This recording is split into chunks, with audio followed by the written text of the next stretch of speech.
Hi everyone and welcome to part 2 of today's Academy Day, as we carry on with a heart of a heart is called, I just typed it, a heart of bitter cold, with Danielle, pro streamer. There we go. Hi everyone. Let's go around and say hello to everyone, but before we do, please take a moment to check out all of these links that the bot is spamming at you in chat, including social links, places you can go to support us, sponsor information. Big thank you to Bird and the Storm Publishing and Mage Hand Press who make this all possible.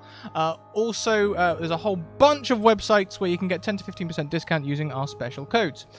Let's go round and say hello to everyone. Why don't we start with Danielle? Oh, hi. Oh, hi. I'm Danielle at WryRaconteur on Twitter, and I'm going to be your DM today for this wonderful Feywild adventure. So I'm very, very excited. A little bit higher level than usual, so we'll have some fun abilities, I hope. Yeah, level 12. I was very excited. Very excited. Well, let's say hello to everyone else. Let's start with Holly at Sagephilia. Oh, hi. I'm Holly. You can find me on Twitter, Sagephilia. I'm here every Tuesdays and Thursdays doing the Scratticus thing. Today I will be playing Van Liftstool.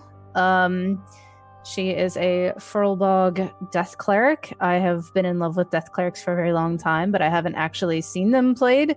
So I am super excited to actually play one. Fantastic. And welcome Raiders from Otherdock. Hi Jim, welcome Raiders. Hi. Next around, let's go back around to a familiar face that we haven't seen for quite a while. Slade at Crit Dice. Oh, hi. Hello, it's lovely to be back. I am Slade, Crit Dice Gaming on Twitter. Last time I literally played D&D as a player was last time I was here on the channel, so over half a year ago. Let's see if I still got it in me. And I'm really looking forward to playing, especially level 12. Don't usually get to play a lot of mid-level campaigns, so I'm actually looking forward to that. So thank you for having me back. Let's pass it on to the next. Yeah. 6 months break, and then you're a player. Not only that, level 12. All the things. I'm coming out of retirement. It's been a long time. I came here to play high-level characters and sling dice, and I'm all out of dice. Next around, we have V, the Crafting Muse. Hello, I'm sure none of you know who I am because I'm never here, ever, at all. It's been so long. I'm excited to. Oh, it's ages upon ages. But I'm very excited to play tonight's game. I'm playing Elise, a ranger. She's an Eladrin, so that's going to be a lot of fun. And you can find me over on YouTube, where I have my YouTube channel showing you how to make terrain, paint miniatures, and little things like that. And I'm here quite often every week, especially tomorrow night. Come and join us for Genera. And yeah, I can't wait to get this started. And if you hear odd animal sounds, I think they found out I'm playing a ranger because we have a toad, we have grackles, we have some other interesting animals like cawing through the windows. So, hey, ambient noises, right? Beautiful. Today I will be playing Brynjolf, who is a dwarven cook that lost his job because he suddenly became a wild magic sorcerer. All right. That is a backstory. Thank you very much, Michael, for that re-roll. We'll 1d5 it. In fact, no, we won't 1d5 it. We'll just give it to our DM, I think. I'm going to, if you don't mind me just handing it to the DM. DM, you can use it at any time for good or evil. I put that in your hands. Thank you. All right, are we ready to get started? Anything else? I'm ready. All right. So I think we decided that the four of you know each other, right? That you've all met before. Perhaps you all live in the same village. And so the four of you are having a quiet evening, just a gathering of friends at someone's house. Perhaps Brynjolf was cooking, who knows? And I'm gonna find my notes. As you're having this evening alone, eating your dinner, your whatever entertainment that the four of you are doing, you all begin to smell an overwhelmingly floral scent. Daisies, petunias, marigolds, mixed with the sweetness of honey and a waft of warm summery air that moves through the room that you're in. And as this happens, you see an envelope crafted of fine golden paper just sort of drop out of thin air. And it's got 4 names written on it. And those names are Brynjolf, Elise, Van Lift, and Killeborn.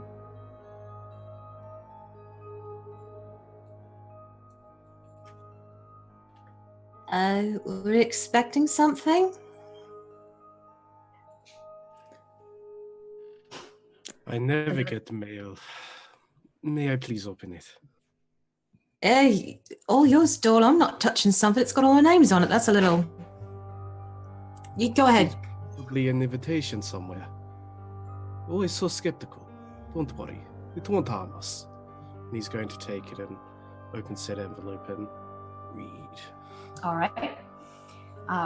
You open the envelope and you notice that everything here is written in this fine looping script, very fancy. And inside it, there are 6 words written in the same handwriting. And those words are, all debts must now be paid. And then there's a few glyphs written directly below that, and they begin to shine with an ethereal light as some sort of magic embedded in this paper goes off. And there's sort of a whooshing noise as the 4 of you are taken somewhere else. When your surroundings restabilize, you're no longer in the chamber that you guys were in before. You are now standing in the middle of a vast hall lined with these immense stone columns, all of which are overgrown with ivy and other green plants. Above you, the hall's open to the sky, and a burning sun is beating down on you. The air is hazy, thick with the smell of pollen and flowers, almost enough to make you gag. It's so thick here. And the temperature of the room is just sweltering between the haze in the air and the sun beating down overhead. And you can see between the great columns on either side of you are an assortment of wild and fey creatures. You can see at a glance centaurs, dryads, satyrs, sprites, hags, a wide assortment of elves, all gathered around you. There's even what you think might be a unicorn tucked away behind some tree ants in a corner. All of them, every last one, are focused on the far end of the hall, some 200 feet away from you, where a stone dais is supporting an enormous tree, its trunk fashioned into a throne. And something or someone is sitting there and shining with an almost blinding light.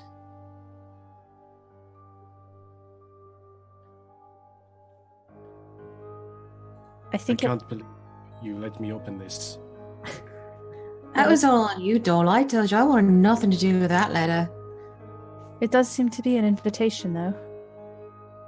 With debts being paid, that's one invitation I think I'd ignore. It's only what's right. I thought I had more time to pay. Me too. Pay a run. No pay. Someone will want a wild magic cook. Well, we want you, of course. You make such interesting things. And I'm getting control of the bugs. It's just added protein. And crunch. Texture, important. Yep. Yeah, changes the palate up a little bit. Are these fae and creatures and things, do they have a reaction to what this shining thing is, or are they just like staring at it? They're all staring at it. Do you think almost like they're at attention. Think we're supposed to go to the light? I've always thought that was a bad thing. It usually is. If it's your time, of course it's the right thing, but I don't really want to go towards it. Yeah, me neither. Brynjolf, what is the time? Would you say it's dinner time? Well, normally it is time for some kind of eating. Oh, then it's always your time. So, if you wouldn't mind leading the way. Oh, yes, perhaps I should lead the way. I'll lead on. They may wish to talk to me about the specifics of the contract. Let's go! Works every time. One day he's gonna figure that one out. And one day he'll realize I don't actually eat his food, but we keep up appearances. Really? Have I been the only one eating it this whole time? I take a couple bites to make it convincing, and I sort of like tuck it away. He's been giving me all of his leftovers. And you've been eating them? They're edible, it's free. I just assumed, I'm not dead yet. Oh, we're coming. He's going to need more than the cleric, I think. What are you waiting for back there? Coming. We should go. Yeah. Yes. The four of you, with Brynjolf in the lead, make your way down this courtyard and approach this light on this throne. And as you get closer, you can see that the light resolves into a woman wearing a dress made entirely of flower petals and flanked by two Eladrin, one spring, one summer. Up close, her light isn't quite so blinding, and it's pretty clear that she's not well. Her hands are clutching the armrests of her throne very tightly. Her hair is sort of limp and thin. Her skin, which is grass green, has a pallid, unhealthy look to it. And as you approach her throne, she sort of raises a hand in greeting, and she says, "Hail and well met. Welcome to my court." Hello! I am very pleased to be back. Is it that you need a chef? Is that why you have asked me to return? She smiles a little bit at you, Brynjolf, and she says, "I wish that I had called you here because I had need of a cook." You look like you need a doctor. That is perhaps what I need. I've called the four of you here to repay your debts to me. And she fixes each of you with a pretty intense stare. Who do I want to pick on first? Elise. What did you do to incur a debt to Titania, Queen of the Seelie Fae? Well, it wasn't my fault. All right, let's just get this straight. Had a great uncle, never met the man. Process of elimination, I inherited a little something from him. A pretty little bauble that I really liked the look of, because quite frankly, you don't always get an inheritance from a random great uncle. But its ownership, it seems, might have been slightly questionable, so not exactly his to give away. So I might have alley-ooped myself out of the area to keep it. Gotcha. So she looks at you, Elise, and she says,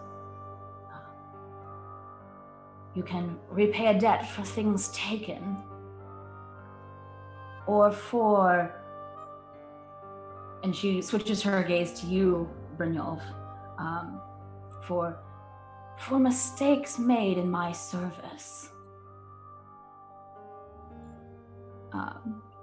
And she motions for all of you to come a little closer, to actually step up on her dais.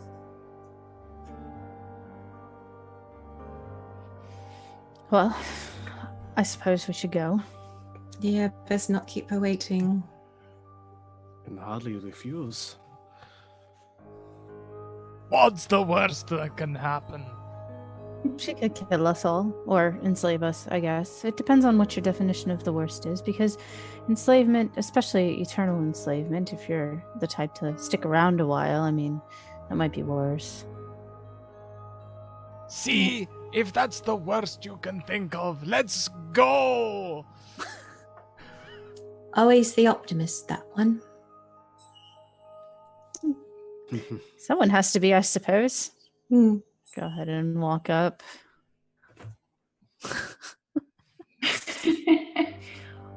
When you get a little closer, you can see that she appears to be suffering from some kind of wasting sickness.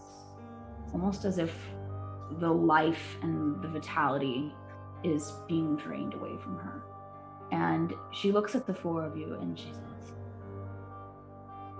I believe I am dying. And I believe I know who is responsible. Well, I mean, if you got a name and address, maybe we could help you out with that one. That is why I have called you here. I can feel the touch of my sister, the Queen of Air and Darkness, on my heart. I do not know how she is managing to do this. It should not be possible. But for 7 days now, I have sat upon this throne and felt the life fall away from me. Question just specifically on the throne or in general? In general. All right, so not the throne.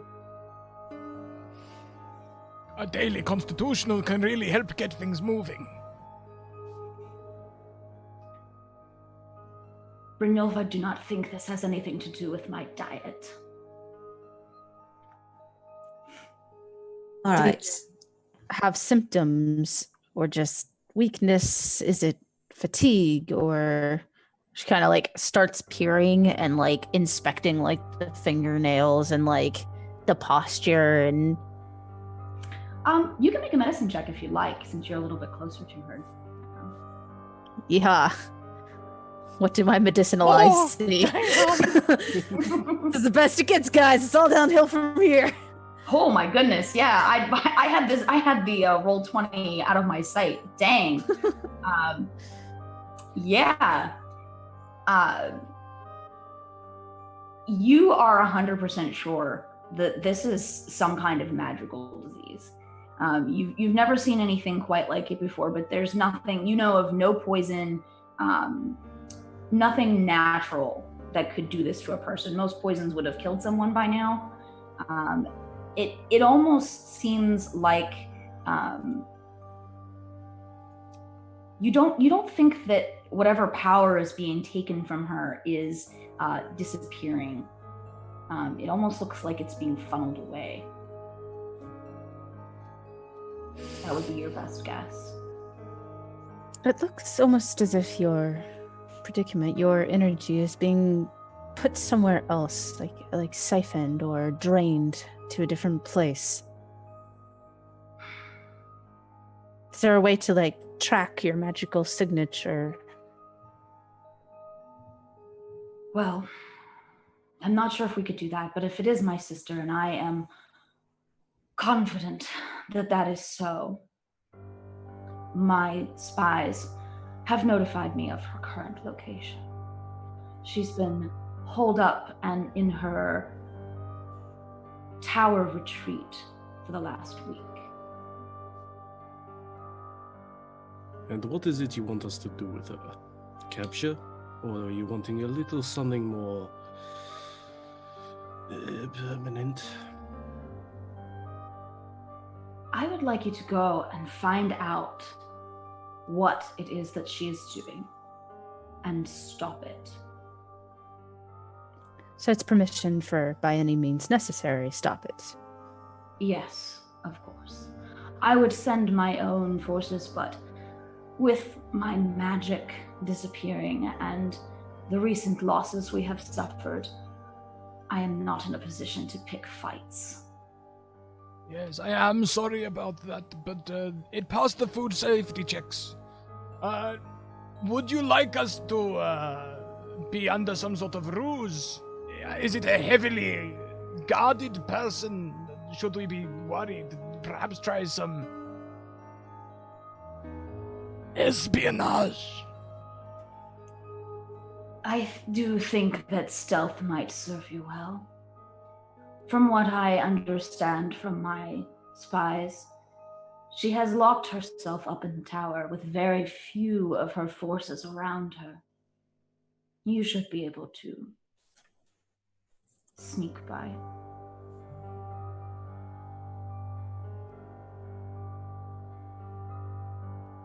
If you can find the object or the magic or whatever it is that she's using to do this to me and stop her, then I would be willing to forgive the debts that you've incurred. And she looks at you, Van Lift, and what did you do? Well, back before I really studied the medicine of life and death, I had a very, very dear puppy, and the puppy got sick, and I prayed for days and days for someone to save my puppy, and nobody did. And so I prayed even as I buried my puppy, and suddenly it had life breathed back into it, and now I have a little skeleton puppy that's waiting back at home for me.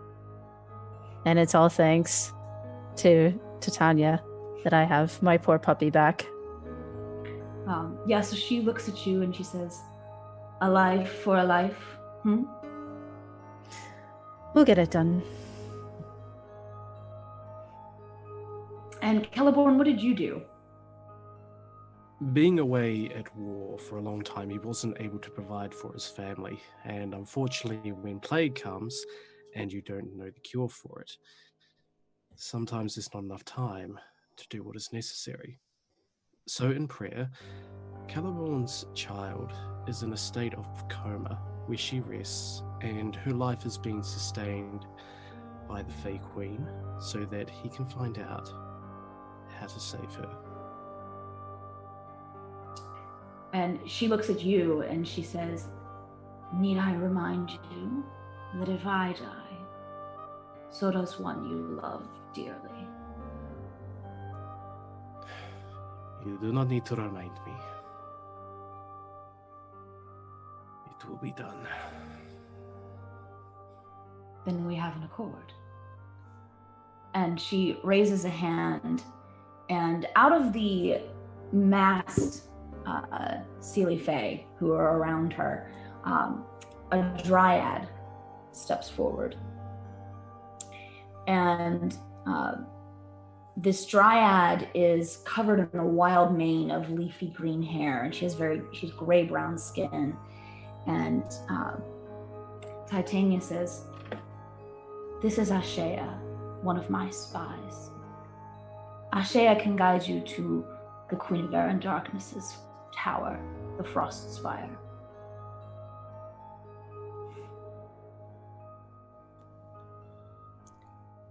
She Pleasure. seems a little huddle. This doesn't really seem like a very stealthy person. I mean, she seems a bit obvious. Do you think? Trees outside.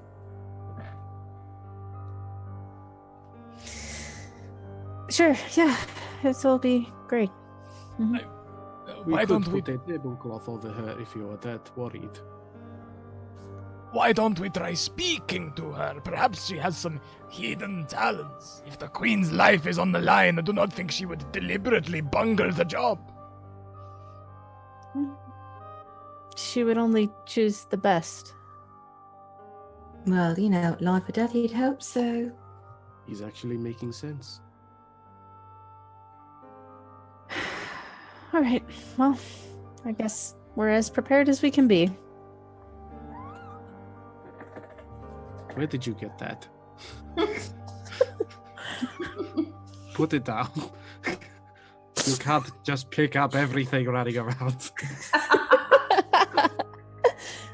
Sorry. I just yeah. like it was needed a good home. Oh, I think it likes me. Yeah, that's the problem. Once you give them attention, they just want to stick near you all the time. Well, maybe we should best be off then, and maybe it'll go away. All right, Ashaya, what do you say? Let's go? If you're ready, I'd be happy to guide you.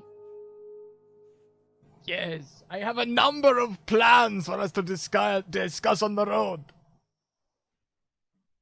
We're discussing them first. Yeah. Ashaya will move toward the sides of this hall, and the other Fae will part. And she beckons to you.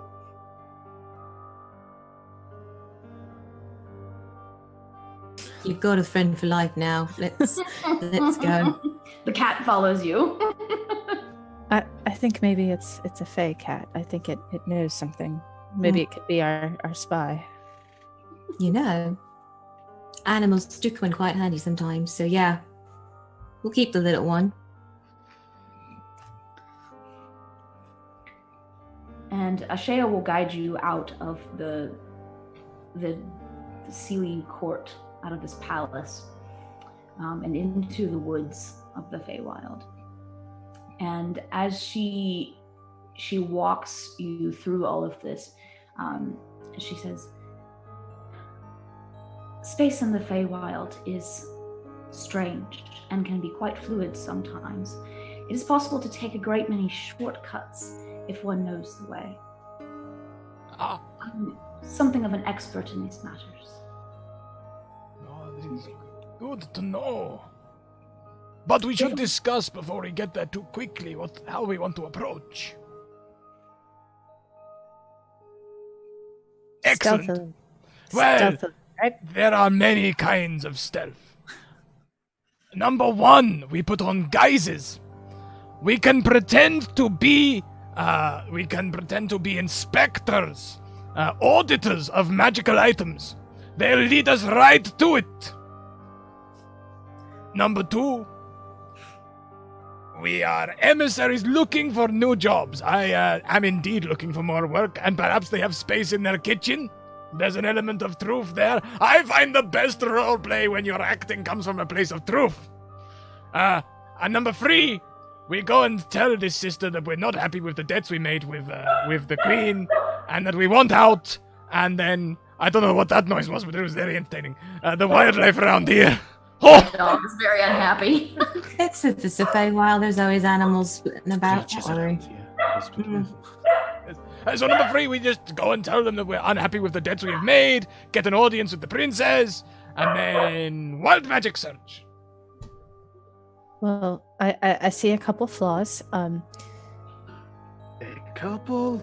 That was what I was thinking. There's also, the possibility of just being quiet and finding a little. Ha! Have you heard my voice, Van Lift? Ha ha! In my nightmare. Dreams. Yes, I have. It's very.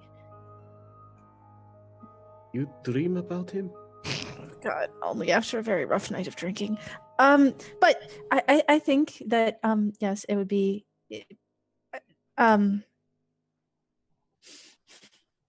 You're right. Do you need a moment, maybe? No, goodness We'll no. let them Please discuss that. I mean, far be it for me to step in of the way of Cupid, after all. I don't think he's here today. So I think really possibly it's the job thing. If maybe because they're not probably going to let us near anything that's very magical. I could lie to them about the deal I made with the queen. Is it? I think there's rules against lying to queens. Probably yes. So unless we're for sure wanting to kill this woman, there might not be, that might be not wise. Yeah, best not get ourselves in deeper trouble and in debt to both sisters for different reasons who have issues with each other, because that's going to get messy. I don't Well, that maybe a shading the truth sort of thing. That's why I say the job thing. I mean, you need a job, and we can be your that moral probably- supporters Yeah, where you're was it sous chefs or something like that? or your references. Yes. No, Yeah. yes, this will be perfect. I will be head chef. Van Lift, you can be pastry chef. Elise, you can be sous chef. And Caliban, you can be busboy. What's a sous chef do? I mean, I know that's a word. I'm sorry, have you put me with the dishes? How about But- the trade? Dishes I know. He looks at my shield and he thinks it is a saucer. No, I thought it was a serving tray, but only for a little while. That's why you need some embellishments on it. Would it Yes, help your I- planning Yes, to I know the would like layout to say that. of where we're going? Got that? If you know the layout of how to get into where we're going, I mean, or if you've met the queen, or if you've She picks up a stick off of the ground and sort of makes a quick drawing in the dirt, and she draws a circle, and then inside that a much smaller circle, and she marks one side of the interior circle with a little line, and she marks the same side of the exterior circle with a line as well, and she says, "The Frost Spire has a very simple layout. It has an exterior wall, which will probably be guarded. There's only one way through. Inside is a courtyard with a few barracks buildings for any guards who are on the wall that might be protecting the queen. But as far as actual, real, proper buildings go, the only thing inside it is the tower itself. It's 13 stories tall, and it only has one entrance on ground level.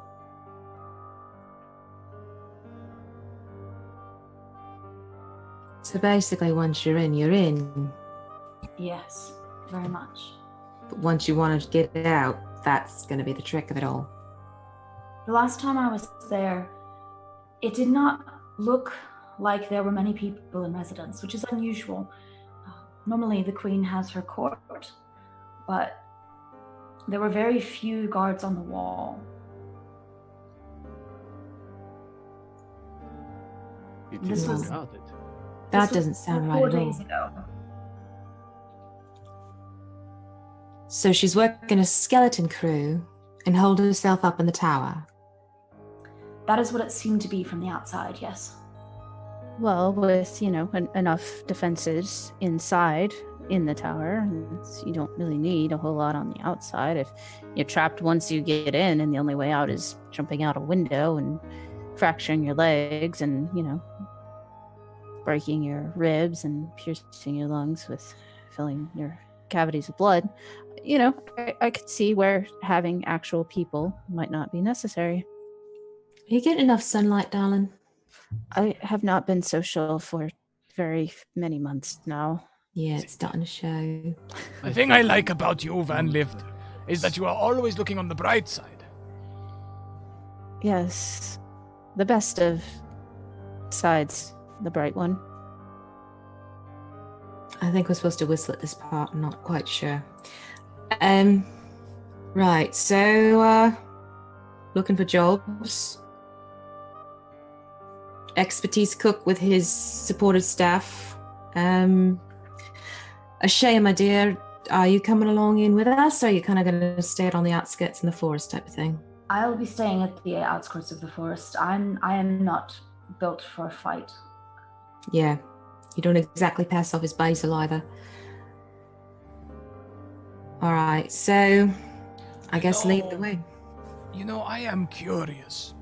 If you plan to kill a rival, would you really hole yourself up at the top of a tower with a skeleton crew? Do you know, one of my most famous dishes used to be a very simple ratatouille. What you do is you have these very simple looking ingredients that everyone sort of looks at and goes, oh, well, this won't be much fun. I guess I will eat it. But then, bam! Flavor! What if this is a trap, just like that? I don't think we're going to get ratatouille and bam with flavor. Are you warning us not to eat your ratatouille, Don? I have. It's a flavor sensation that's sweeping all the nations. But I think the warning is more that it looks unsuspecting, and on the inside there's bam, death flavor. I'm glad you speak his language. Someone has to. So we are going with this chef thing? Yes, if you're ready, I'll lead the way. Already. It It's should not- take no more than a single day for us to get there if everything goes well. Master Brynjolf, if you could please teach me some of these cooking words. Yes! You were going to be the sous chef in the end. Is that a chef that bakes souls? No. No, it's more like, not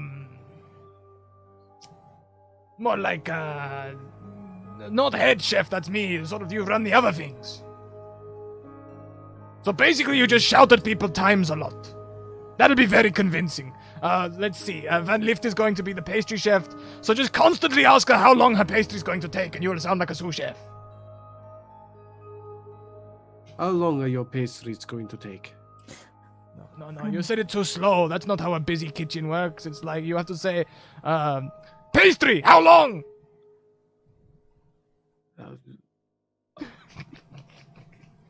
What type of environment are you working in? It sounds like war. Have you been in a kitchen before? With lots of people running around? I It's- can't say I have. Much more difficult than planning a battle, Salamon. Agree to disagree, but maybe we should travel. Yes. If you would rather be the pastry chef, I could yell at you. I'm sure you would get much enjoyment out of that. Well, not at you, but there are some frustrations that might be healthy if I let out sometime. Well, go ahead then. I will be this pastry chef. I will be the sous chef. I'll try not to break the dishes. And with that, Ashea will begin to guide you through this forest. As she takes you deeper and deeper into the Feywild, the woods and the forests get stranger, and you can feel even the weather starting to change. The sweltering heat that you experienced at Titania's palace fades, and the air grows cooler and far more tolerable as you continue to journey on. After you've been walking for what feels like 4 hours, but perhaps could have been longer, you're not really sure. Time feels a little bit strange here. You can see that when you look up, it's no longer just the sun in the sky. Now the moon is there as well, shining just as brightly. And Ashea sort of clucks her tongue and she says, we are almost here. The border of Seelie and Unseelie, of summer and winter. The river will be just ahead. Come. And she keeps walking. I'd like all of you to make a perception check for me.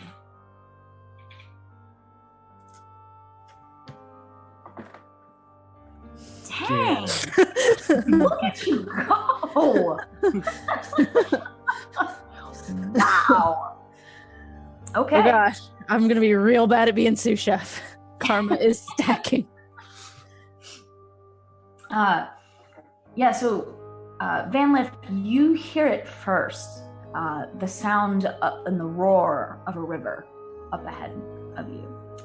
And but it's very apparent to all of you after a few minutes as you get closer, and you can see this dangerous river full of whitecaps. The forest ends about 50 feet from the river's edge, and Ashea stops at the edge of the forest and points out a series of 6 stones that are each wide enough for a person to stand on. There's no bridge, just these stones crossing the river. And Ashea, you can see that she's sort of glancing at the other side of the river, and she says, "Something's not right here." Is it the whitecaps or the river or the moon and the sun in the sky at the same time? It wasn't me. I haven't cooked or crafted any spells. I've just been walking quietly. The crossings between summer and winter are usually guarded. There is an encampment of our forces not too far away from us. I'm surprised that there appears to be no guard from winter on the other side. Well, if they know that she's decrepit right now, I mean, the biggest threat is taken care of. Or they're invisible, just waiting to slit our throats the moment we cross over. No, I'm still seeing a double bluff. Weaken the queen, then lock yourself in a tower with a skeleton staff whilst you send all your armies to go and kill her whilst she sends her best people away. Well, there was a fight, Ashea says, about 9 days ago. Big one, too. Titania's forces won a great victory, but, at cost. Titania herself actually slew the enemy champion. And how long has she been under the weather? 7 days or so. Strong enough to slay, and then starts wasting away. Are you writing a poem? No, it's the Feywild that does this to me, sorry. Yes, she was fine during the fight. More than fine. Did she get, stabbed, or did she eat one of the people she killed, or did she step on something particularly explosive, or put on a spoil of the war? No, she was not wounded in any way. My first thought was that maybe she had been replaced, but she spoke to us all with great familiarity with our deals. Who was it exactly that she killed off? We're not sure. It was their general, whomever it was. They wore a suit of armor made entirely from frost. We never saw their face. When they fell, the enemy forces fought forward to recover the body.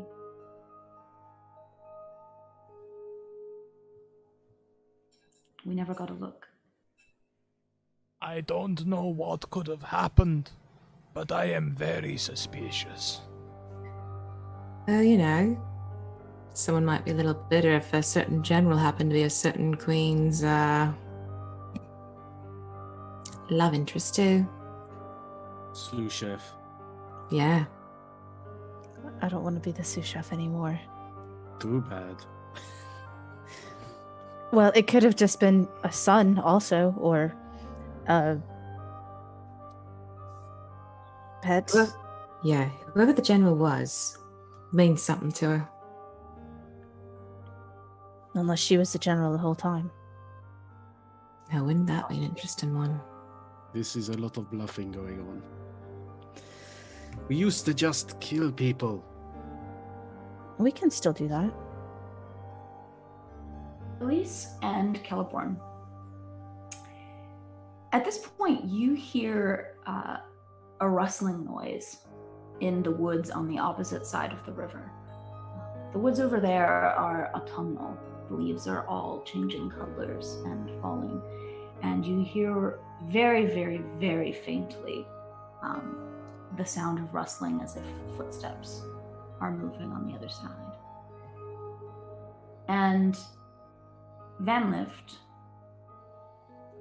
you see a ripple in the water of the river that does not look natural. You think there might be something waiting in the water. There are rocks on the bank. Yes, there are. Yeah. I'll pick one up and say, something isn't correct in the water. I just want to see what this will do. And I chuck it into the water. I'm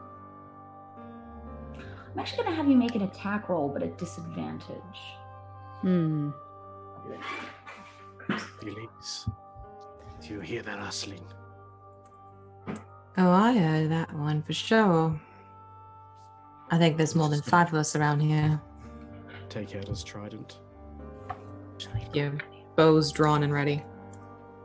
One good throw is all I will need. Time to start dancing. Oof. Okay.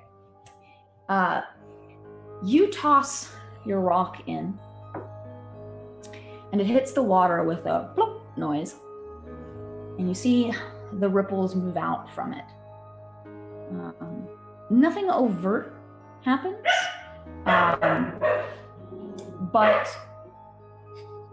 you do see. Gosh, my dog is very loud. Get it out of the water. You do see after a moment that there's a break in the ripples, almost like they're moving around something in the water. And then almost as quickly as you notice it, it's gone. There's definitely something waiting in the water. Yeah, something in the leaves too. So they are just invisible. Whereabouts in the water? Point it out. I point to it, where it was, and say, well, there was sort of a rippling, and then there was sort of a breaking, and... Okay. It was there. Gonna take out his trident, go to the edge of the river, and just pierce where she's pointing. So you're just gonna try to like blindly stab in? Just where she points. Yeah, you can also make an attack roll at disadvantage.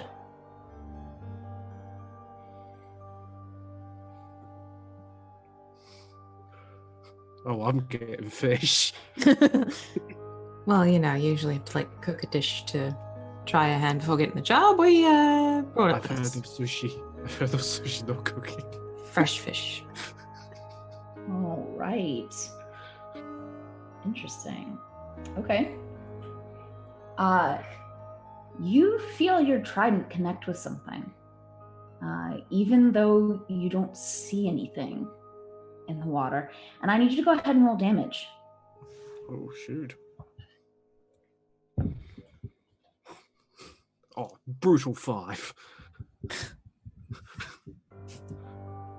Hell yeah. You don't mess with me, whatever the hell you are. So, with some piercing damage, is there blood in the water? Hang on a second. And is there fire in the sky? Very important. There is actually a little bit of blood in the water. What's my fire in the sky? So, seeing the blood in the water, can Elise let loose the arrow she had ready, Yeah, sure. trailing it back? Let's try that little ditty. Maybe. Hold on. Oh, come on! It froze up on me. I 1 hope minute. this thing isn't innocent. There we go. Just someone hiding. Yeah, that's gonna hit too. All right. And I actually get 2 shots. So shot 1, 13 hit for the next. 13 misses actually. 13 misses. Okay.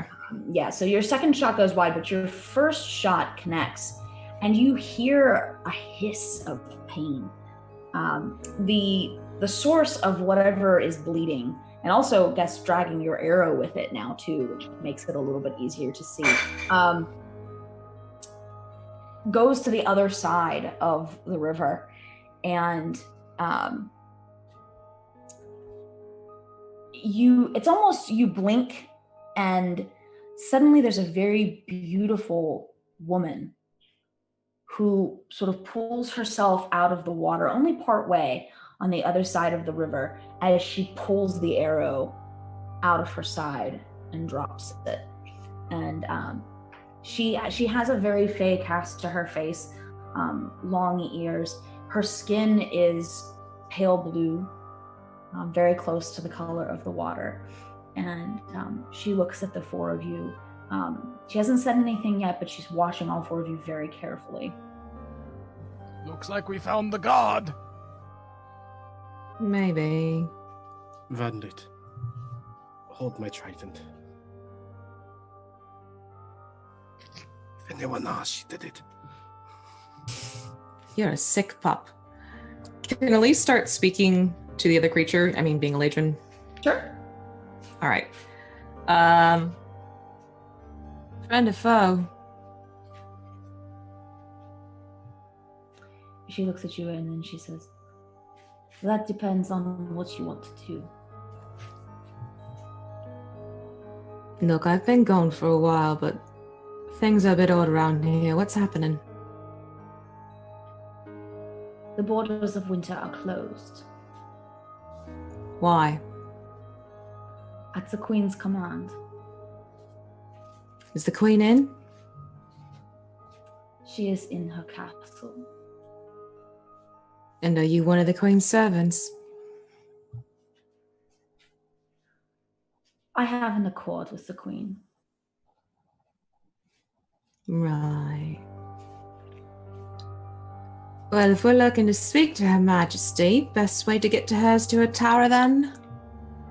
Would be to cross my river, yes. Surprise, surprise, that one. What is it you require to get across your river?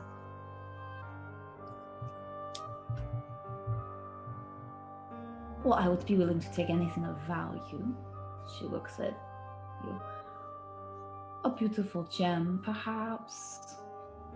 Her eyes sort of slide over all of you. Some of your blood, maybe? No. We're poor. We're just cooks. We have nothing valuable to offer. Except Especially not the blood. Don't go there. You we could want offer- something of value? I am a famous chef. I could cook you a meal. He's infamous, all right. What are four chefs going to do with the Queen of Winter? We're looking for jobs. Do you think that royalty eat for free? It takes a whole team to create a banquet fit for royalty. That is what I was doing. Fishing. All right. Make me a meal then, if you are such good chefs. And if it is good, perhaps I will let you pass.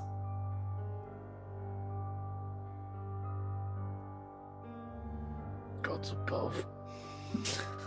I'll make my famous ratatouille. Do you have the ingredients here for ratatouille? No. Maybe not ratatouille, maybe fish.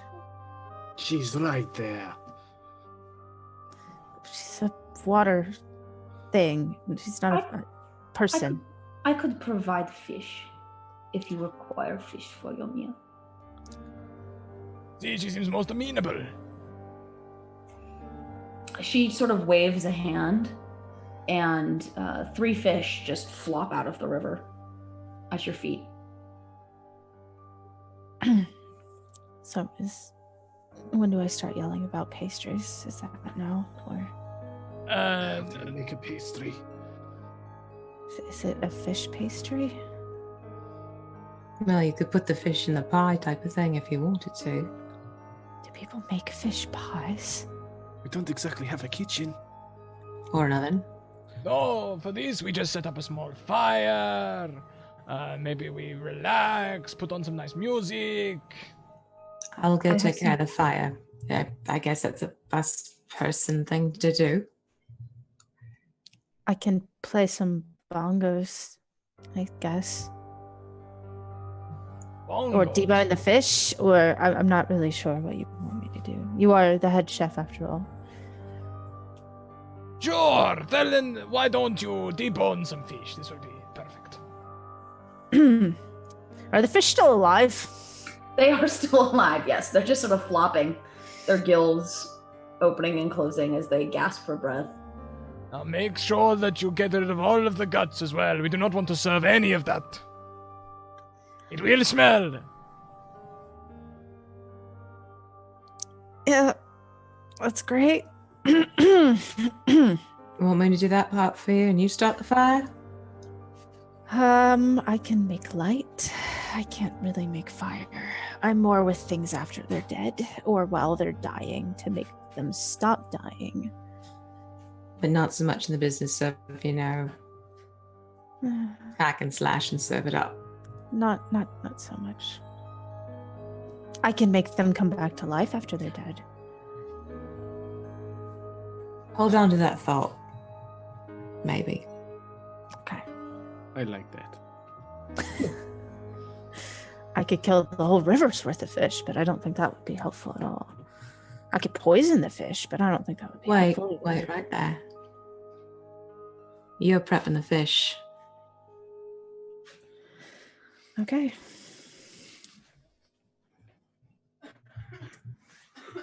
Awesome. Somebody's already died. Not false life. I want to do ray of sickness on these fishies. Would that poison the fishies? Sure, why not? Yeah. So these are just fish, so and they're already dying. So this will kill them. And then yes, I'll say that they're poisoned now. Okay. I have an ability to make my necrotic damage deal more damage. So if that can carry into the poison being more poison, that would be fantastic. Okay. I am never eating at a restaurant if they ever get one. Like you're preparing the fish, gives knowing look like, Yeah. Okay. Okay. Yeah, so you've got very poisoned fish now. So am I to understand then with all this poisoning that the plan is not in fact to give her a nice meal, but to kill her? You don't want to make deals with a fey creature, trust me. I made one before, it was quite reasonable. Someone said something about sushi, right? Yes, it should be. It's pretty well dead. I'm just picking out the last of the bones. Oh yes, because the bones are going to be so hazardous. Well, Very yes. forgive, she chokes on. It's all presentation at this point. Are you making her sushi? Oh, What Really? does Brynolf want to do with it? I mean, perhaps we could do a little fillet, just lightly bronze the outside. not too well done though. No, we want to keep all the poison in there. Flavor. Yes. But to some people, Ooey. spice is poison. Sure, it She's feels still like watching you as all of this goes on from the other side of the bank. like casting, like just making sure they're real dead. That's it. And then now here, this was, as I bronze the fish off, this was the secret. Oh, do you want me to do a cooking check or anything? Do you have cooking as a skill? I do. I have cooking utensils as a skill. Sure, why not? Let's do it. Oh! Hey, it's a party now. And now here is the secret to all of my success. I was a casual magic user before I became a wild magic sorcerer. And I know prestidigitation. I'm going to prestidigitate it to taste amazing. Okay. With your 20 with cook's utensils, when you finish this dish, it looks beautiful. So you've done a bronze fish fillet with some sushi. Yeah, perhaps just a little sort of like sashimi slices on the side, on a bed of lettuce with a nice vinaigrette. All right. And wasabi shavings. And like at least 29 points of poison.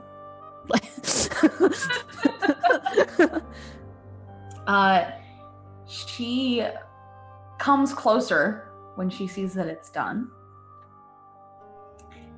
And she will hold out a hand for the plate. Or whatever it is that you're using to serve this to her. Presentation is important. I will pass it across. Yes, this is possibly one of the best dishes I have cooked outside of a kitchen. I will be the judge of that. And she will take the plate and take a bite of your food. Just as she takes a bite, another little prestidigitation of flavor. Ow. Initially, she gives you a smile, and you can see these very sharp, pointed teeth in her mouth. And she says, "This is very good. Some of the best food I've had in many, many, many." And then she stops and clutches at her stomach.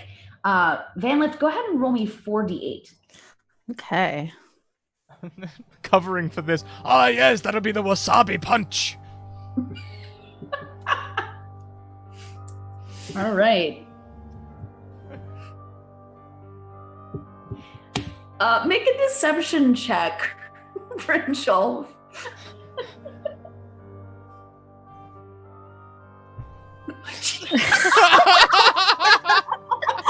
This is turning out to be a great trial run of how we're going to... Okay. All right. Hold on. She has a Constitution saving throw to make. The eternal bleeding is an effect. It's nice. What's You your pay extra for that in some countries. Mine, my spell saving, it's DC 17. Okay, so she passes her Constitution save, so she's not poisoned. She's still clutching at her stomach, but she does seem to believe you when you say it's the wasabi. And she says, "That does not taste as good." Yes, you follow up the wasabi with the nice lettuce and sashimi. It's the balance between the two that is the dish's renowned value. Sorry, are we talking Sylvan? What are we talking right now? It's not my first language. You can be talking common, that's fine. I speak Elvish if we wish to speak Elvish. I can use that as an excuse. She eyes the sashimi and the lettuce on the plate, and she says, "Is there an order I should be trying them in?" All of it in one go. See now, I'm not one to tell people how they eat, but the connoisseur might dip the fillet in everything, put some of the sashimi on top, and then try and eat as much as possible in one bite. To get all of the flavors just at once. Yeah, it's called the perfect bite.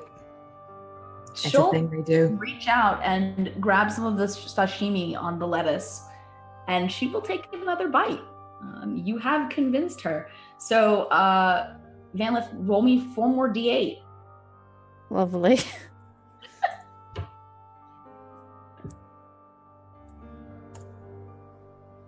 It's very consistent. You are very consistent. Yeah, she really, after the second bite, does not look good at all. She's looking distinctly green, where before she was much more of a blue-white color. And she clutches her stomach again, and she says, "This is not wasabi." Can I do something like just before she takes that perfect bite? Sure. So as it's on the fork and on the way to her mouth, could I possibly cast catapult on the food so it catapults down her throat? Were you like trying to like anti-Heimlich her? Yes, I'm trying to force her to get food stuck in her throat. Yeah, I mean, that's too good to not let you do it, so yes, sure. What are we doing? Another one. Okay, so she has to make a dexterity save to avoid having this catapulted down her throat. I don't think this is what the queen thought would happen, but it's happening. It's a very lively dish. She saves. Just barely. But she does save. So I'll say she just is able to catch it in her mouth and swallow it as normal. Impressive But action. she does still take all the poison damage from eating the bite. That's a sign of freshness. And she's holding her stomach and she says, what did you put in the fish? Lots of spices from the Dwarven Kingdom. You can get that sometimes if you're not used to those spices. They call it the smithy belly. Whenever you go to the Dwarven Kingdoms, the people who are new to the spices spend a few days acclimatizing. She says, I'm equating the Dwarven Kingdoms to your first trip to India. you have poisoned me. No, those are just spices. And pastries. I should have known better than to trust you. And she dives backwards into her river. Well, I think that went quite well. And as she does, she lets out a shrieking noise. And you can hear Elise and Vanlift and Celeborn. You can hear the rustling of the whatever it is that's in the woods on the other side of the forest coming closer. I'm gonna have you guys repeat your perception check for me. Make a new one or repeat what we got? Make a new one. Okay. Dang, look at all the 20s going around. I dread the rest of this episode. 3 nat 20s in the first hour, we're doomed. You see me rolling.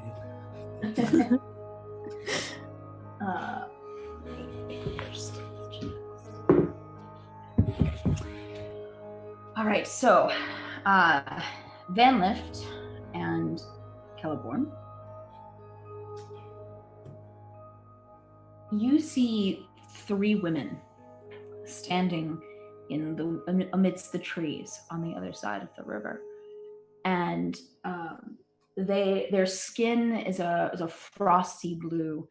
Their hair is white and thin and spindly, and all 3 of them are wearing gray robes. They have skulls tied to their waists, and they're carrying long gray staffs. And they're just waiting in the trees. Van, my trident, if you will.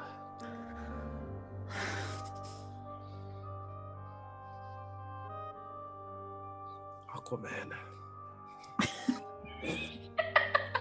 I mean, I could heal her, of course, if she, let us pass, but She's disappeared into the river, by the way, so you can't see her anymore. She's gone invisible again. Oh, she didn't take our business card. I'm going to take a card from my pocket and just slip it into the water. I don't think she'll be sending to us. What did you say, Vanlift? I said I don't think she'll be sending to us. You never know. I think it's you on the other side there. We'd like to pass. So we're going to, pass. Unless you're here for the fish, and in which case we probably still have some. We can't serve that. It's been waiting for 10 minutes. The one of the women on the other side steps forward and she says, "Why would we let you pass when you've already poisoned the nary of the river?" No, why does everyone say I poisoned? Those are spices. No appreciation for flavor around here. And even if you didn't poison her, you shot her? You've stabbed her? We were fishing. That was them. I was fishing. Did you not see her hold the trident? She's ruthless. She takes cats. Hydro cats. I didn't take it. It just likes me. You are clearly not trustworthy. And who are you? Oh, I just remembered something. Mm-hmm. It's fine. Oh, wild magic surge. All right. You asked who she is, and she just sort of laughs a little, and she says, "I don't see how that's relevant." But it is relevant. My child is at home sick. I have a debt to fulfill. Why will you not let me cross? It's no problem of mine that your child is sick. Although, I am curious. What is your child sick with? You expect me to be open, but yet you are so closed off. This I works am too. not the one who wants to pass the river. How wide is this river? The river is... I will tell you in a moment. Can I throw a dwarf across it? The river is about 60 feet across. That's a big river. Oh, so it might be. Let me across. Me. So you're probably not going to be able to throw a dwarf the whole way across the river. You could easily throw a dwarf to the stones. You could throw a dwarf in the river.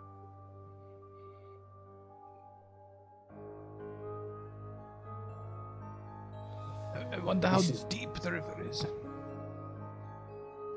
My friends, you have all talked about how you would like to do disguising and stealth. That is not my area. Why don't I conversate with her and you come up with the real plan? Ah, seduce her, Celeborn, yes! Just beware of the three sisters. When they come in threes, it's never a good thing. Maybe just seduce one of them, not all three. What on earth do you think I'm going to do? Come up with your real plan. I will handle this. You look so lovely in the winter.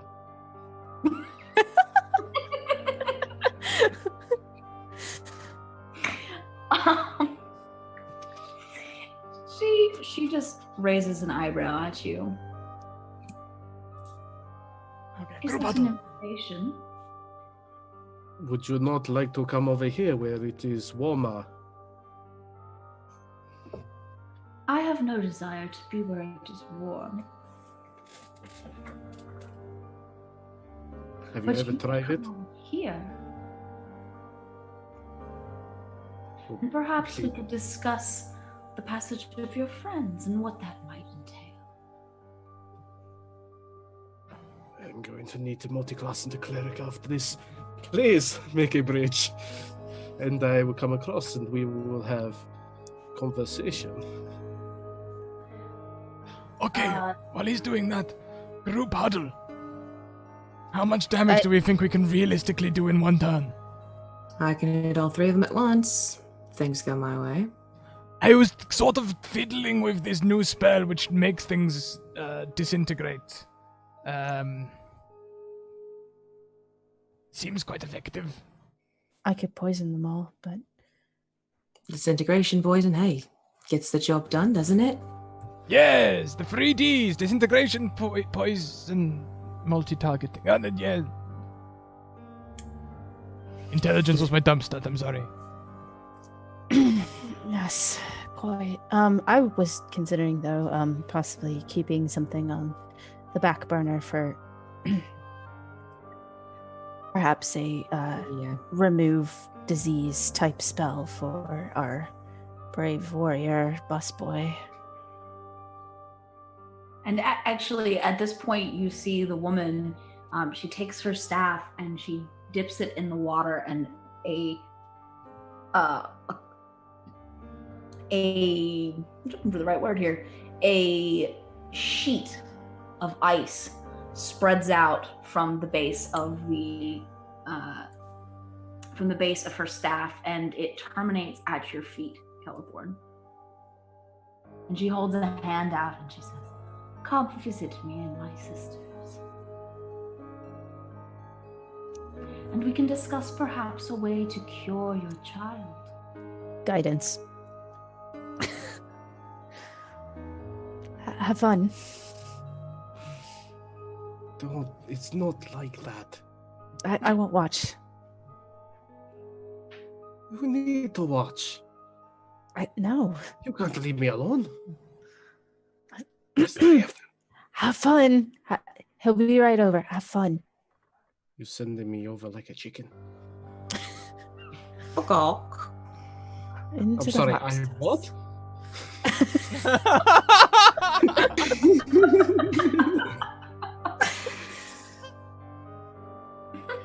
I've got your 6, don't worry. Thank you. I'll just pick up the Strut piece. your stuff, sweetie. Coming, ladies. Are you going across? Very slowly and seductively, like, ooh. Is it the Patrick Swayze walk? Is that what you're doing? The Patrick Swayze walk?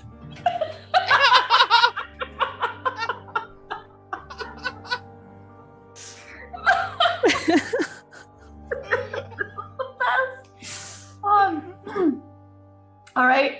And you notice that the bridge of ice that she made is sort of retracting behind you, so that you and only you can cross the river. Ooh. So he's dead, right? Well, I mean, maybe he's just a distraction, and while he's, we can get across.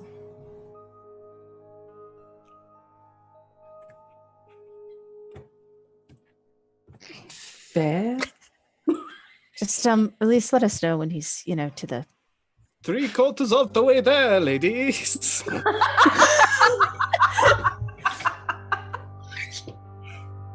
You had the bongos. Can you not play like a seductive beat or something for him to walk?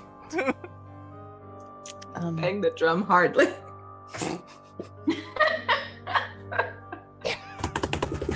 Sorry. You're not helping the situation.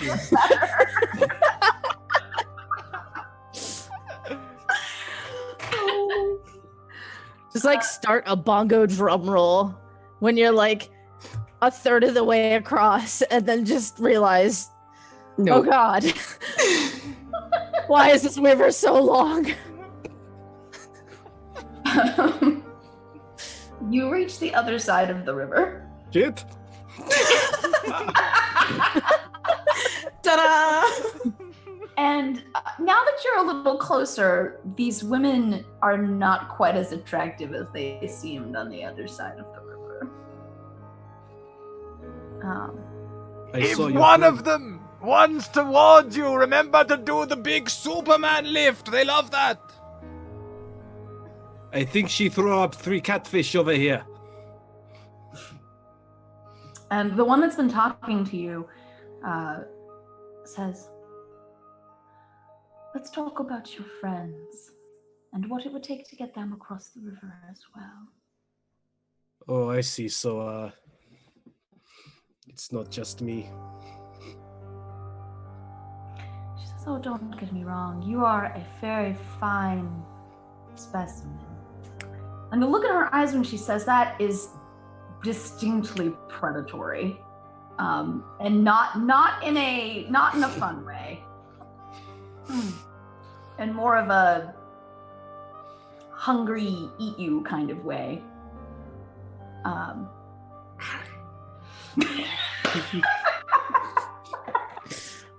We could play this same game. She says, my sisters and I were sent here by the Queen to guard the passage, but accords can be broken. What And they it's do clear that you want something, or you would not have tried to bargain with them. I am here to see your queen. For I am a big fan of her. Have you seen her? Assuming you're lying. Oh, All right, that's not too bad. big fan. So are we looking at actual measurements now?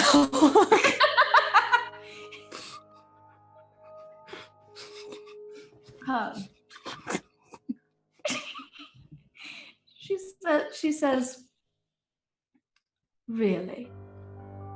And what does a big fan of the Queen of Air and Darkness want with her? Well, have you seen the other one? She's old now, wrinkly, days ago. Is she? Is she? It is what I have heard. She looks at her sisters, and they seem to share a moment. Some sort of understanding passes between them. And then one of them says, perhaps this is not a waste after all.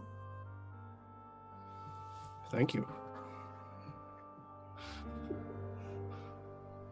Now, about my friends, see, they should come across too. They are also fans. Well, far be it from me to keep fans from the Queen, but there is a price to be paid. Nothing. You got me here for free? But you are a special case. Stop it. But what will it cost for them?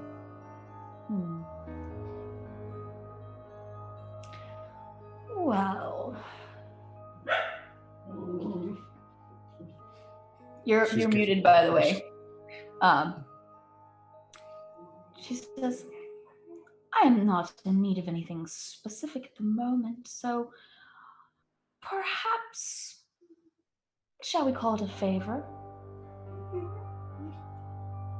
Just for you, or all three of you? Just for me. What is your favor? Oh, I don't have one right now, but at some future date, perhaps, when I have a need, I'm sure there will be some circumstance in the future where I have need of a strapping man such as yourself. On the other side of the river. How do we think it's going? He's been over there a little while now. They seem to be talking. Are they not? Is it not to the point yet? Are they?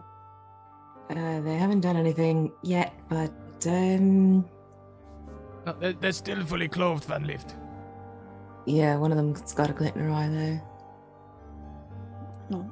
Are they distracted enough? Could we just zip across on the rocks, or?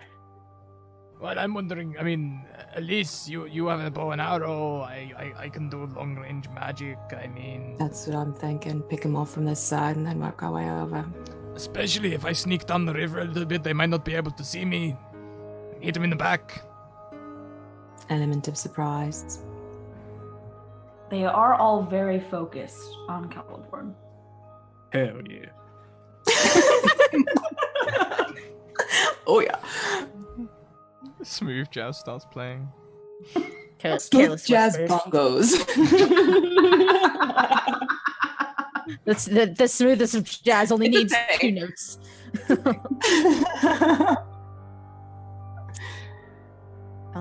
Well, if you feel like we can get them from across here, and he's not going to, by himself over there. I would like to be closer to do healing, but I could just do a hop, skip, and a jump across the rocks very quietly, and you can get your things ready.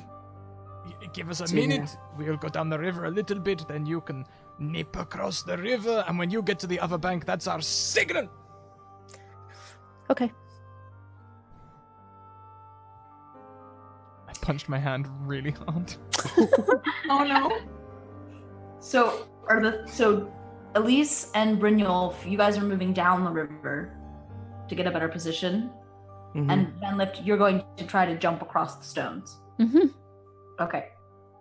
I need you to make all of you to make a stealth check, assuming you want to be sneaky. And that's pretty good. Yeah. Yeah. Elise, not so much. And I'm proficient. That's the scary thing. There had to be a nat one eventually. Exactly. I got the one at all the 20s. Watch your step, Elise. There's a tricky bit here. Meet my one. So yeah, this is an interesting stealth check overall. Van Lift, go ahead and give me a dexterity saving throw as you try to jump across these rocks. Could I possibly give advantage by using the shape water cantrip to just make it part around the rocks a little bit?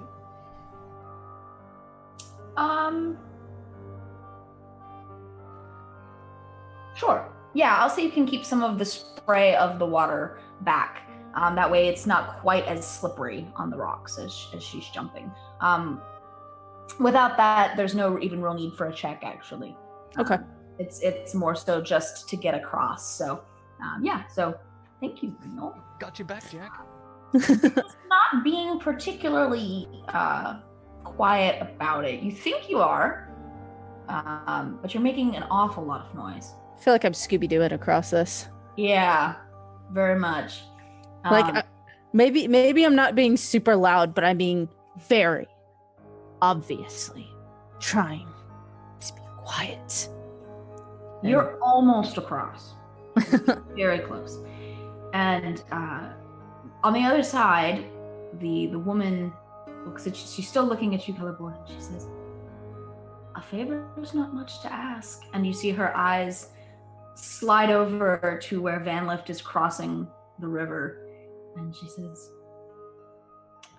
"You don't agree to our little deal. Something bad might happen to your friend." Which friend? The one crossing the stones right now. Oh, for fuck's sake. She's... The clock's ticking. One favor and all of you get free passage. We'll even escort you to the Frostfire. One favor. One favor. Do we have an accord? Jill got a hand. Absolutely. Okay. She will take your hand and she will sort of give it a little kiss, and you feel a little bit of cold settle into your hand as you just incurred a debt that will eventually have to be paid back. And short word. and she turns to Van Lift and Elise and Brynjolf, who are all trying to be very sneaky, and the only one who's really doing it very well is Brynjolf. Surprisingly. And she walks over to the edge and she says, "Oh, there's no need for that. We've come to a deal." And she puts her staff in the water again and raises the ice bridge. And it comes right to your feet, Elise. Son of a... Fine. I'll start walking. Should I have mentioned that I could make an ice bridge too? Yeah. Yeah, that would have been Really good to know ahead of time. Rewind the past half an hour. Elise might be like clenching her fists. Brynjolf is like looking at the ice bridge, like I just remembered I can do that. No one told me we have Elsa from Frozen in our party. If we get through this, we're gonna have a talk. And Elise will just start crossing the bridge. Kind of having a feeling something's already happened that she was hoping wouldn't happen. You are able to cross the bridge with no trouble and arrive at the other side with these 3 creepy women. Hello. And These are my new friends. they smile, and it's not comforting whatsoever. Friends are important. Well, we're his old friends that are still friends. His coworkers, his chef buddies, chef. What did you how Leave him behind. what changed your mind about the bridge? Yeah, we came to a deal. A deal, right? So did you excuse me, just a moment. What did you give up? Nothing important. What did they have you say? Well, you said quite a lot with the hop, slip, and a splash. I'm not the one that What? stabbed the River Queen. What did you agree to? They just need a small favor. When? Don't worry, they will give us a... Oh, no, don't. There's no such thing as a small favor with these. Ever. So is it all of us then that we all owe them a small favor, or is it just you? Just me. Oh, Oh, well, that's all right then. just if you need any. I don't know if I want him across now. Send him back. Make us on. Return to sender. If The you women need. are still waiting for you, and they say, the leader says, he tells us that you're all very big fans of the Queen of Air and Darkness and desperately want to go meet her. I do like air in my lungs and darkness in my soul, so yeah, it's accurate. Quite. Well, if you'd like to go meet her, we can take you the rest of the way. This is part of the deal. I don't know if fan is quite the right word. I mean, in the Winter Court, that doesn't seem like the ideal thing. I think I'm more of a big vuvuzela of the Queen. You can't say that in public. What is a vuvuzela? You remember the Brazilian World Cup where they all have their No, big I know. horns? I'm They're like allowed round to horns. Oh no. The creatures you're dealing with do not know what a vuvuzela is. Oh, it's like a trumpet, but it makes more of a sound like a wasp. It sounds annoying. People have said that about me before. Come. Pack of lies, all of it. We aren't far from the Frostspire. Lead the way. At this point, you guys all notice that Ashea has disappeared. Good. For the best, really. She's not putting up with any of this. I did think she was being awfully quiet. And yeah, you're not sure exactly when, but she's gone now. And these women lead you deeper and deeper into the forest. The woods here are dying. Jagged, empty branches headed toward the sky, and it's much, much quieter than the woods were on the Sealy side. The only real noises are the padding of your footfalls across the leaves and the occasional distant howl or cry of presumably some sort of winter creature. As you progress deeper, the sun vanishes from overhead and leaves you only the moon. And your breath begins to frost in front of your face. It's very, very cold. The women, true to their deal, lead you forward. And after what feels like perhaps another hour or two at most, you arrive at what is clearly your destination. The dead forest ends but that's not particularly comforting because you are standing now on the edge of a barren vale. There is little cover between you and the structure you are facing. There's a low stone outer wall which rings a single tower made of icy shards that reach toward the sky like broken claws. And I'd like you all to make a perception check for me as you get your first glimpse of the Frost Spire. Wow. We are good at seeing things. You're very good at seeing things.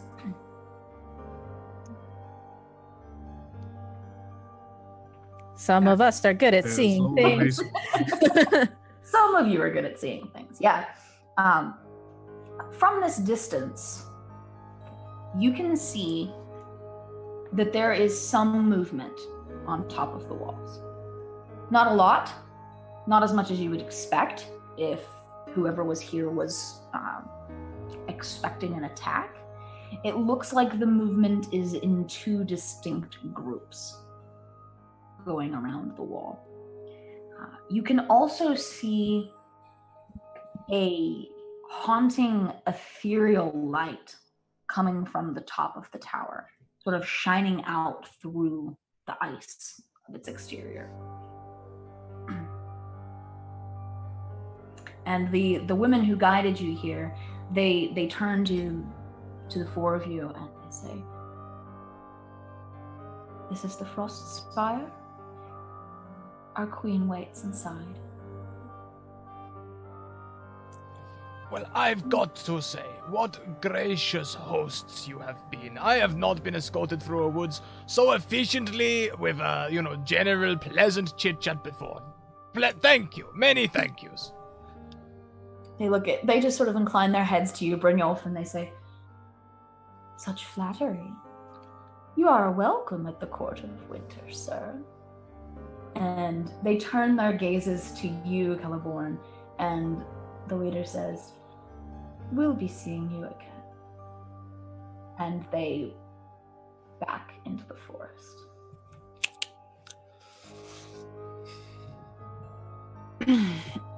So, I think what you did was a bit stupid. I said it. I wouldn't worry about it. The Fae are really quite reasonable. When I incurred my debt with Tatiana, she gave me a redundancy package, which was very fair. Yeah, I'm going with no on that one. Let us just say, plan of seduction, it went horribly wrong. Well, they didn't really seem to be. This coming from an 8-foot blue person with potential giant blood, attractive. Did you not know I'm an 8-foot tall person, blue person? I've been talking to your kneecaps.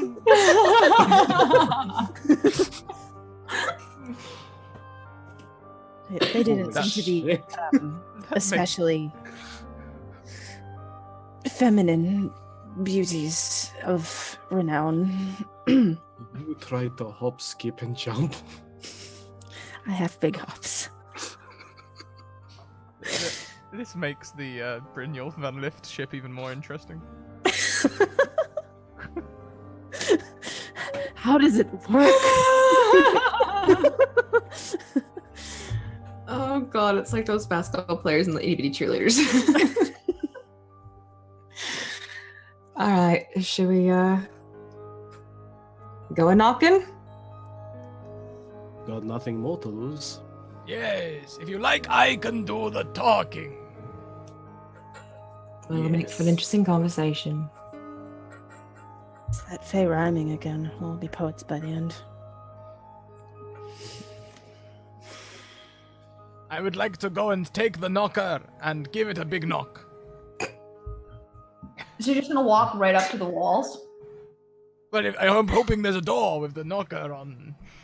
Yeah, there is a distinct gate in the outer wall. So yes, you can go up. I was just asking if you're making any attempt to be stealthy or you're just going.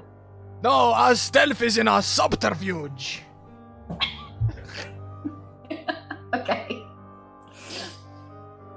The knocker is in the shape of a large wolf's head. Interesting. I might have to get out my game cookbook if that's the sort of thing they probably prefer. Okay, let's knock. There's a very loud booming noise as you knock, and you hear the sound of footsteps running along the walls above. And hang on. Notes, maybe. You see another Eladrin poke her head out over the wall, and she says, "Who comes to the gates of the Frost Spire? State your name and purpose." We're answering a post in the free ads for a cook. She pulls her head back over the wall, and you hear whispering. And then she puts her head back over and she goes, "We didn't post an ad for a cook. Who are you?" I'm gonna take a random piece, like a random recipe from my bag, and just hold it so it looks like. Look, I've got it right here. The free ads. There's an article. Make a deception check.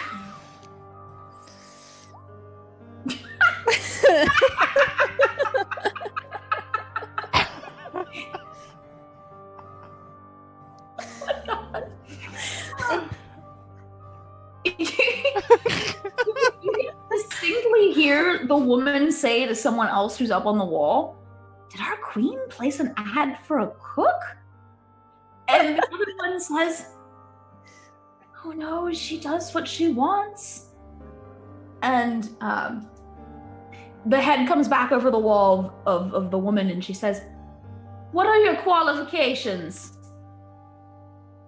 I worked for the queen, the Sealy Queen, for some time. Her face gets kind of at that. She says, "You said worked. Past tense?" Yes. "Why did you leave?"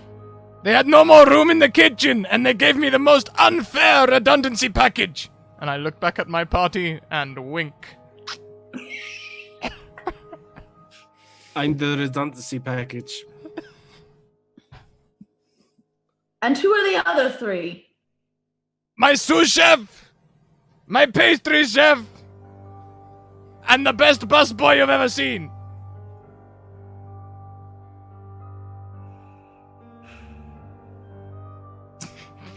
Do you want the favor?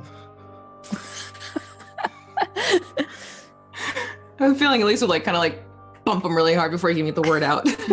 "Has someone conducted an interview with you?" That's why we're here.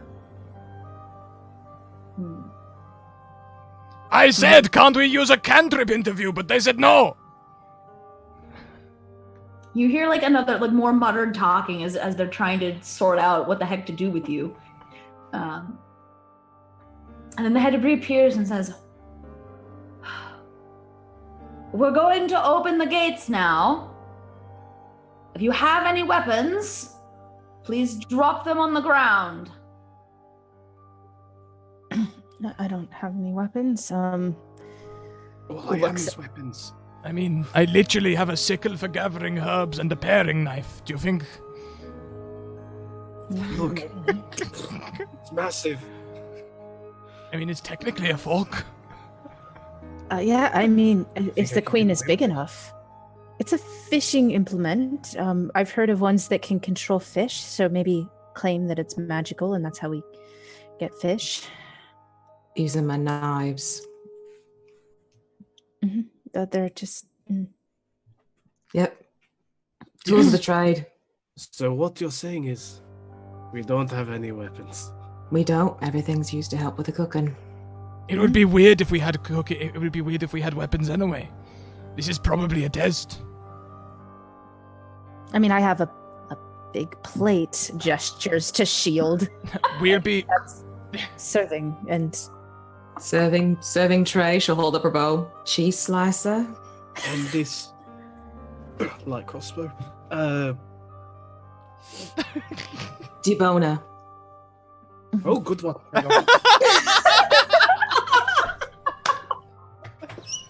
Look, we're having some difficulty with this instruction about weapons. You see, we are a party of chefs. We have no weapons, but we have a lot of sharp implements. Where do we draw the line?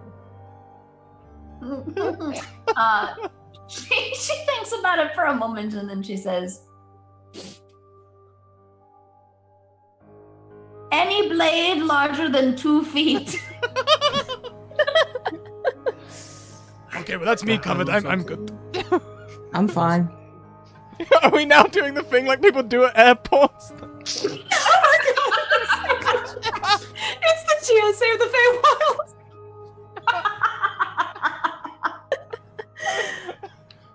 Have you got any liquids? Make sure they're in a clear bag so they can see. I have so much shampoo. brought 5 razors. Oh my god. Okay. You hear a rumbling noise and a loud, thick boom as some kind of lock is undone on these gates. And then they slowly open out. And you can see that pushing them out is a very large troll. I've never felt short before. Who is pushing these doors open, and waiting behind the troll is another female Eladrin. This one is an autumn Eladrin. And she's got with her a group of, they look like beings made of ice. They're actually wearing suits of armor. Perhaps some kind of elemental who are standing. There are 5 of them with her. And she says, step forward and keep your hands where I can see them. We're going through the machine. Yep, we are. Take off my belt. It always beeps.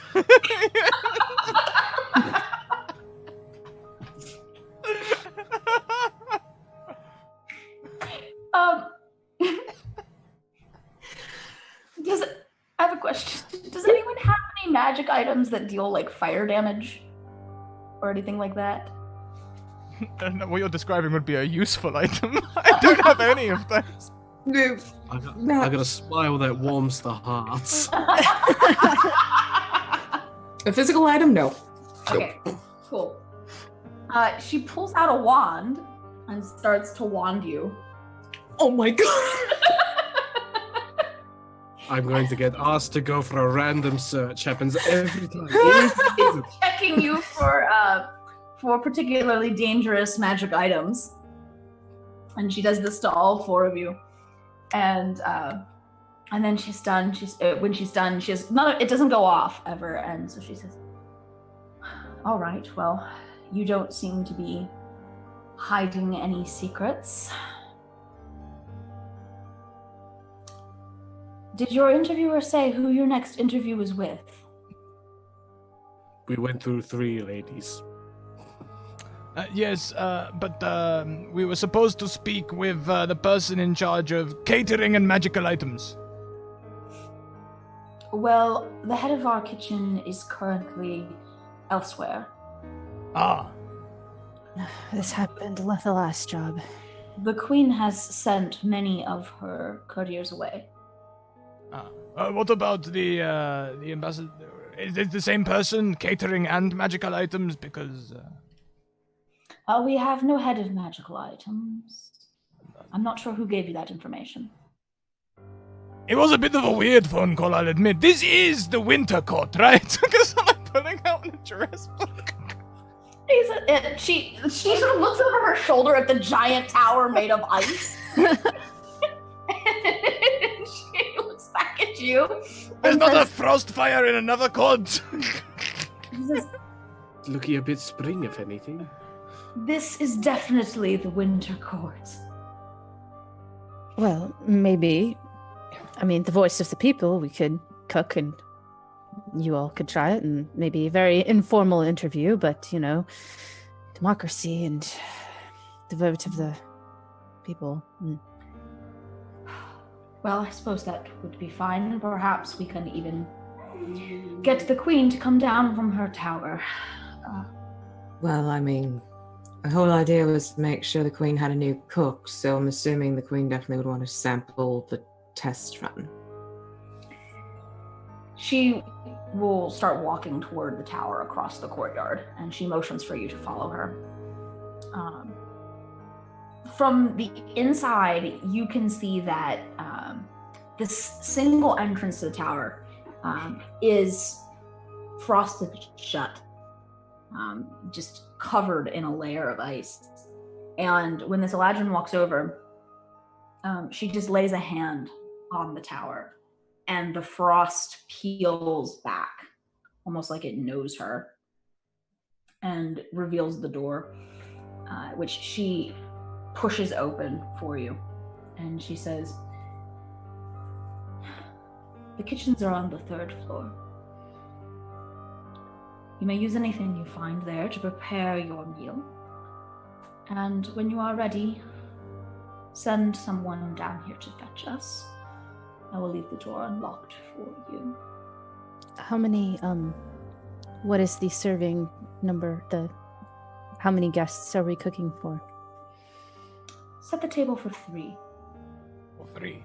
Now, I can see you've got a nice fancy card system for getting around the doors. Do we need anything like that to access the toilets and storage rooms? No. Everything should be unlocked on the inside.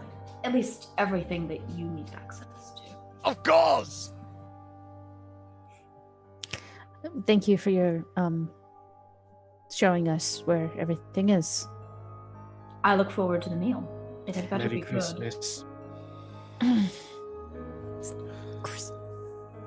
It's winter. That doesn't mean it's Christmas. It could be Hanukkah. It could be my It's birthday. not how it works around here. She heads back toward the wall with her little honor guard of elementals. They've left us unguarded in the castle? They have. I honestly don't know how we've got this far. I wasn't expecting this. The troll that you saw closes the gates and locks those back up. And then he's got almost like his own like little tiny house, like almost like a dog house, but for a troll, like very big. And he sort of lumbers back over to it and curls up.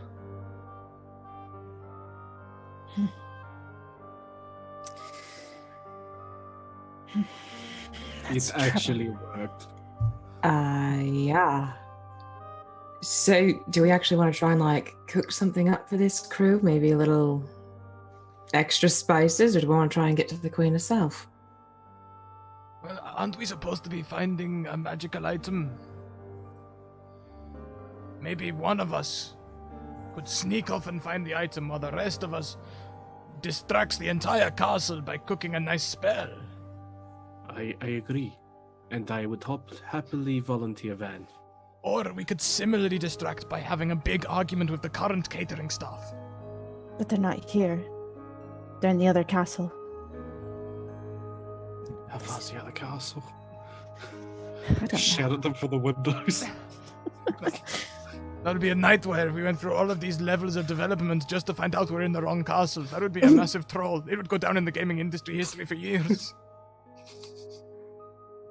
Of course, there is an alternate idea. We actually cook a good meal and serve the good meal, and it's so good that they bring down the queen to eat the good meal, and then we serve the queen like we served the river. I don't think that's such a good idea. Did you see the Yeah, troll? not so bad for you, Queen. And all the guards and the walls. If we kill the queen, we would be doomed. Well, we don't have to kill her. We didn't kill the river. technically. I thought we just had to find the magical item. I think we're getting a bit out of. I'm the chef for the Lord's sake. Oh, I'm nearly threw everything on the floor. Or maybe the meal was so good she just starts chatting and telling us what she's been up to, and we find out what she's been doing to Tanya. So you're saying we get her on the drink?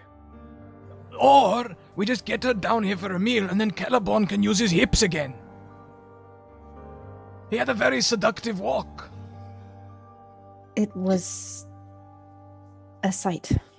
Don't promise anything. He took like 15 minutes to cross the river. If that's not sexy, I don't know what is. You take 15 minutes to do anything with those stubby little legs. Excuse And me? it's great. It's great.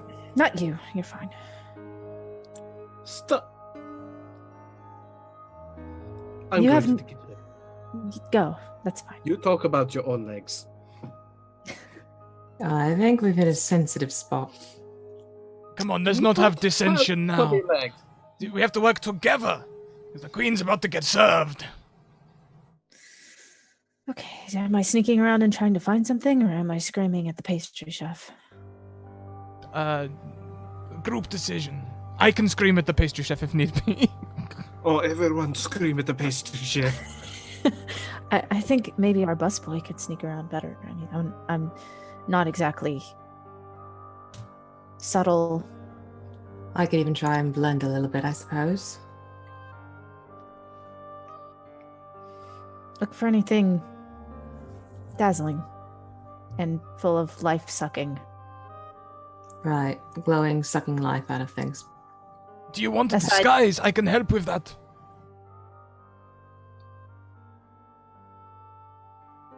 I think I can handle it myself. And can she shift herself into winter mode? Sure. Yeah. So it's sort of like just, brushing her hands through her hair, and now she's kind of looking like the other legends who've been floating around. Yeah.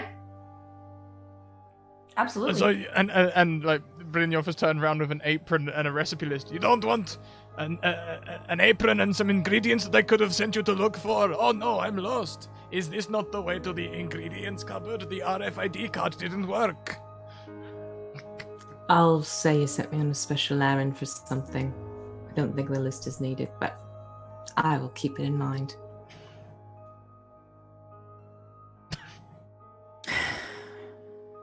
Well, let's get cooking. Good luck, and scream if you need something. So we're splitting up. Brynjolf and Van Lift are going to cook, and Elise and Celeborn are sneaking to look for her. No. Celeborn is getting screamed at. No, I know my part to play. I've prepared all my life. So Elise is sneaking. Yeah, Everybody else is Elise is wandering around the Fae. All right. Who's opening the door? I will open the door. All right. You push this door open, and this bottom floor is a huge entrance hall, basically. Decorated sort of what you would expect, lots of blues and purples and greens, very wintry, lots of white alabaster and stone. There's nobody here, and you can see a staircase leading up. Did they say the 3rd floor or the 13th floor? I can't remember. They said the 3rd floor. Just in case that was directed at me. I heard 13th. I mean, I could even be going asking her ladyship if she had a particular wine she likes for dinner. I heard she wanted 13th courses. I'm not cooking 13 courses of these recipes. No, it's fine, because when you have that many courses, you make them all very small. Like one Pretty sure mouthful. All of your meals for her are small. All of my meals are adequately sized, thank you very much. Is there a problem between you two? Look, we are now a chef team. We cannot afford to have this sort of dissension. You two need to work together. So Van Lift, scream at Celeborn. Celeborn, do what Van Lift says. I think we should wait until we're at the kitchen to scream. Oh, why wait? I don't want to wear out my voice. It's it's very, quiet. I don't scream very often, so. I'm so sorry. All right, you three gonna be okay? I'll go scope it out, but Hurry We'll back, cook please. the meal. It will be fine. Tiny, bite-sized, scrumptious meals. It'll be great. I can't wait. If you get back soon, I owe you a favor. you owe me nothing. You have some other face something, but nothing on this end. All right, she'll tromp up. Well, not tromp, but she'll work her way up the staircase, I guess. All right. So Elise starts heading up the stairs. What are the rest of you doing? Can I make a cursory inspection to make sure that there's not some magical MacGuffin sitting in the entryway that we've walked into? Yeah, sure. You can make a perception check if you want to take a look around. Okay. Welcome to the academy. Please take your seats. I don't think I see anything yet. No, you don't see anything that looks like it could be an artifact or some kind of magic. This just seems to be sort of like a receiving hall. There's not really that much here. It's even a little bit dusty. She doesn't seem to have visitors very often. Or cleaning people. Maybe we should have come as a cleaning troupe. Why? They clearly don't care about cleaning. Good. Here's your lesson plan. Do they care about eating? Maybe she's just eating the life force of her sister. Van Lift, your mind goes to such dark places. Take me with you. Avery, thank you so much for the subscription. You have a reroll to gift anyone you like. How about you take us to the kitchen? Yes, they said the third floor. Third floor. Right. Elise, are you being stealthy, I assume? Probably just trying to be innocuously inconspicuous, like not purposely trying to be super stealth and hiding behind random things, but trying to, Quiet. yeah, just sort of like, yeah, I look the part, I'll try and blend in, make it seem like I know what I'm doing. Okay. Go ahead and roll me a stealth check, just to give me a rough idea of how. Okay. Roll 20 doesn't like me today. So Elise, you're heading up the staircase first, and so you reach the second floor first. And the second floor is all one giant chamber. And it is a throne room. At the far end of the room from where you've emerged on this staircase, there is a throne made of ice and covered in snow. And it looks like it hasn't been sat on in a while.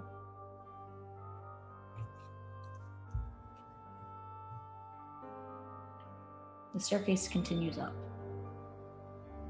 Making a mental note and keep going up. Okay. When you reach the third floor, you see that this is a very large hall. It would be perfect for, parties, feasting, things of that nature. You can see that there is a very large table set up here in this, and then there is a chamber off to the side as well. Right, probably where the kitchen would be. And are they behind me or are they still at the bottom? I would say they're probably coming up the stairs at this point. You can still sort of hear their feet on the... Okay. I'll just leave the door open for them as sort of a means, like, this is the spot, and I'll keep going up. Okay. On the fourth floor, you emerge into a hallway. And there's a variety of doors here, about 10 in total. Can I listen to see if I hear anything? Absolutely. Make Right. a perception check. Okay. Haha. That's good. There we go. This floor is deathly quiet. You don't hear anything in any of these chambers. Well, I'm not going to waste time. I'm going to keep moving upwards because I saw the glow at the top of the tower. Next floor, actually next 2 floors, more rooms, and still very quiet.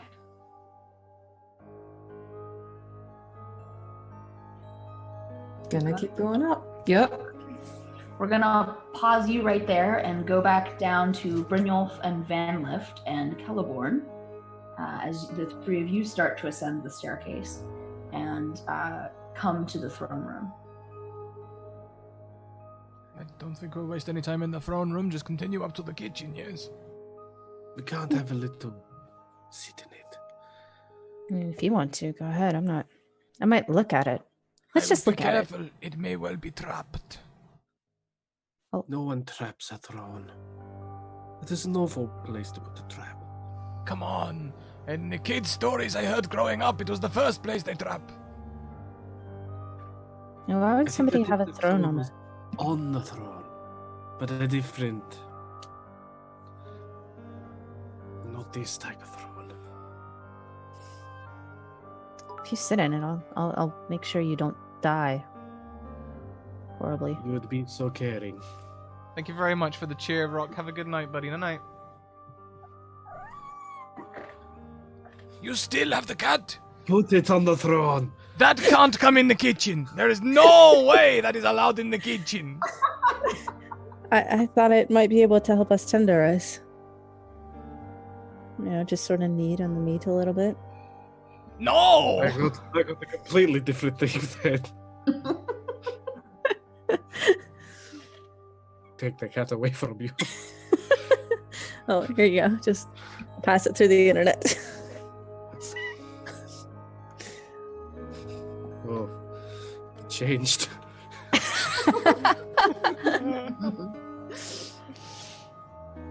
But anyway, to the kitchen.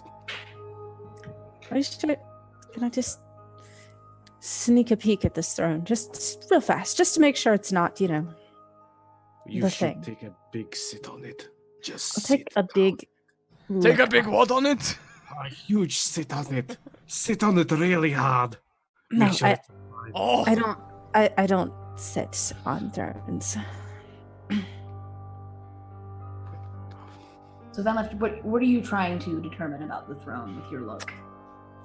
It's weird that there is a throne so low down, in my opinion. I feel like it's probably up top is where they sit, and if there is a throne that's down low, it's probably like a kind of like when people brought their pigs and asked for favors kind of throne. So far everywhere that we've seen has been super dusty. Is it dusty? Is it enchanted in some way? Is there any sign of like why the room is not being used if it is dusty? I would say make an investigation check. Really? If you want to see if the throne is, you know, magical or anything in some way, you would need, you would probably need detect magic or something similar. Okay, so I'll just investigate it. Okay, so you go over and take a little bit of a look around. The throne does not look like it's been sat in at all recently. The layer of snow that's sitting over it seems to be fresh. Mhm. You don't see any handprints or any indentations or anything like that in the snow. You don't see anything that obviously looks like a trap. You know, like no pressure plates or anything like that either. So you don't think it's if there's something that's sneaky here, it's something magical. But it doesn't seem like it's been used in a long time. Okay. I hustle to catch up with the guys on my long legs. And It doesn't seem like anything is Sounds stale. strange. If Van Lift's going off on their own, then might whisper to Caliban.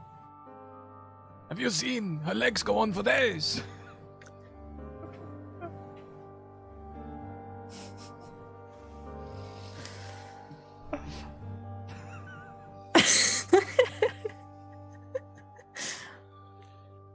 I have made observations, but that is it. It was merely observations. Not for days, but just seconds.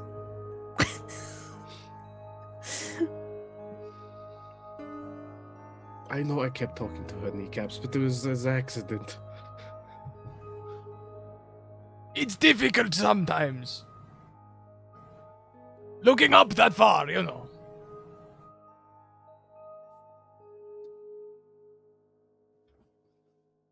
Dwarf, right? Yes, 3'8".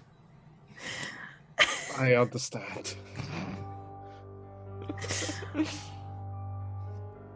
Do you know what you're wanting to do with the the cooking? No, not yet. We'll see what they've got in their larder. Maybe there's some inclination as to what their favorite meals are, and we can just spice something up a bit. Good. I agree. It's going to be Most fantastic. people know what they like already, and you can just make them think they're tasting something new by just deconstructing what they usually eat and doing something with a new twist. Oh, you use lots of words. What do you need me to do? You say I'm pastry chef, but how do you make pastry?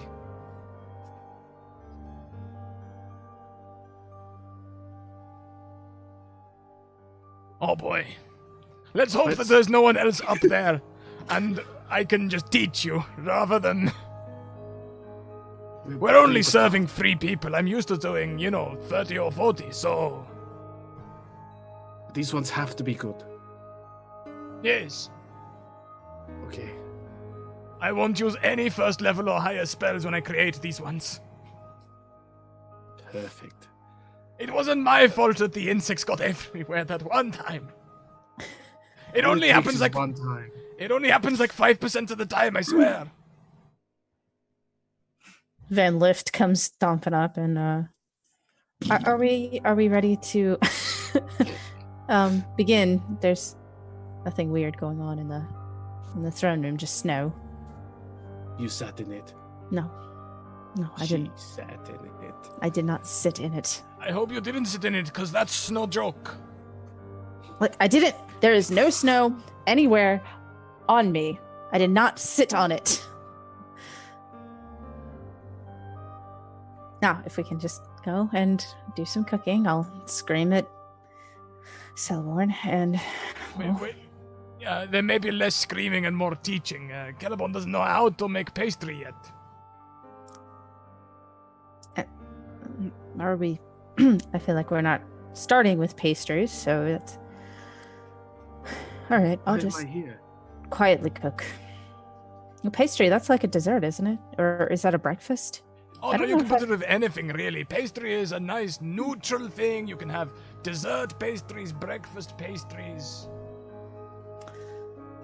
Okay, so is it all courses are pastries? No, but usually when you do the little aperitifs, you usually have like a pastry layer or something. Fuck it. We'll I'm just gonna pick set the queen. It's so much easier.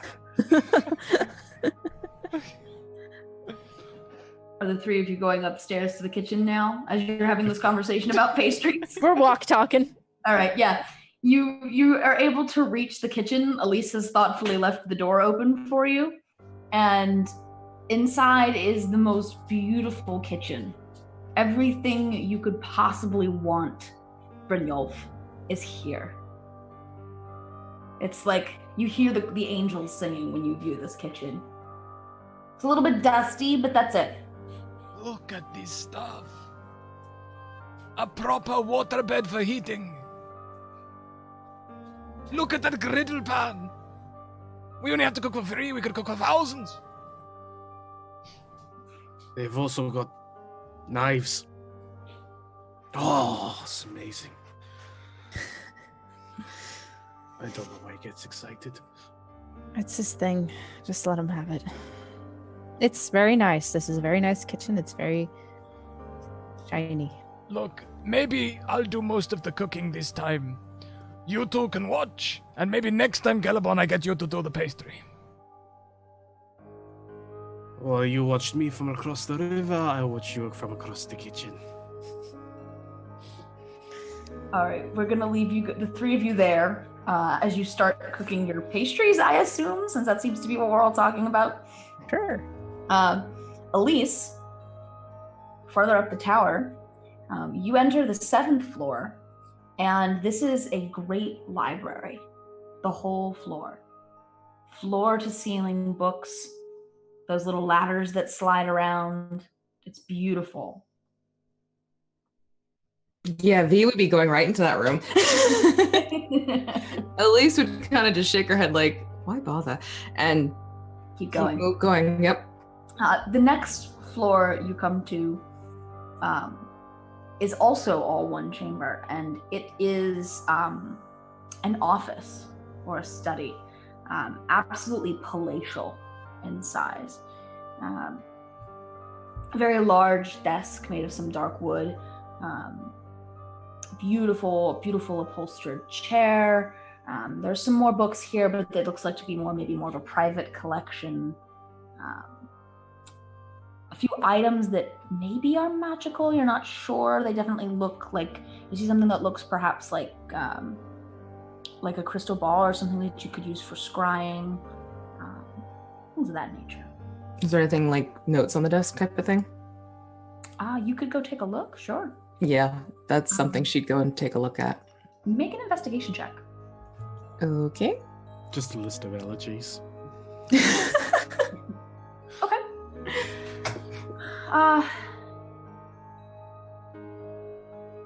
You find something going through the notes on this desk. It looks like some kind of magic. You're a ranger, at least, right? So you can do a little bit of magic. Yeah.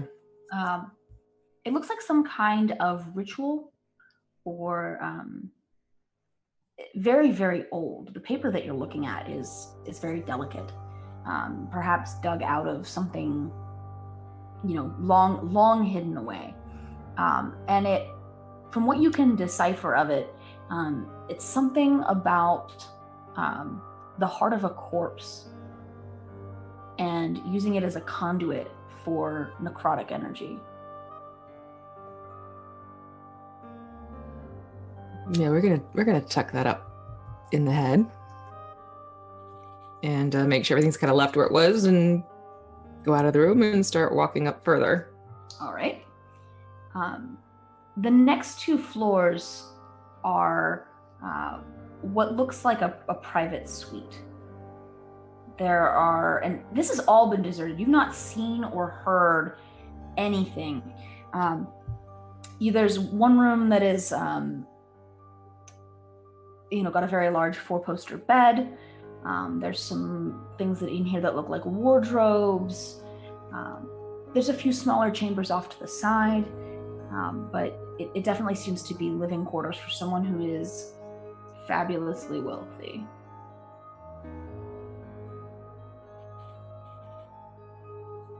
And you've got just 2 more floors ahead of you.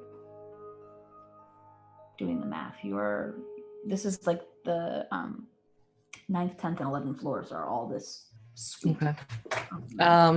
I'd probably listen just to see if I'm picking up anything now that I'm getting close to the top where I saw that light glowing. Make another perception check. Okay. Okay.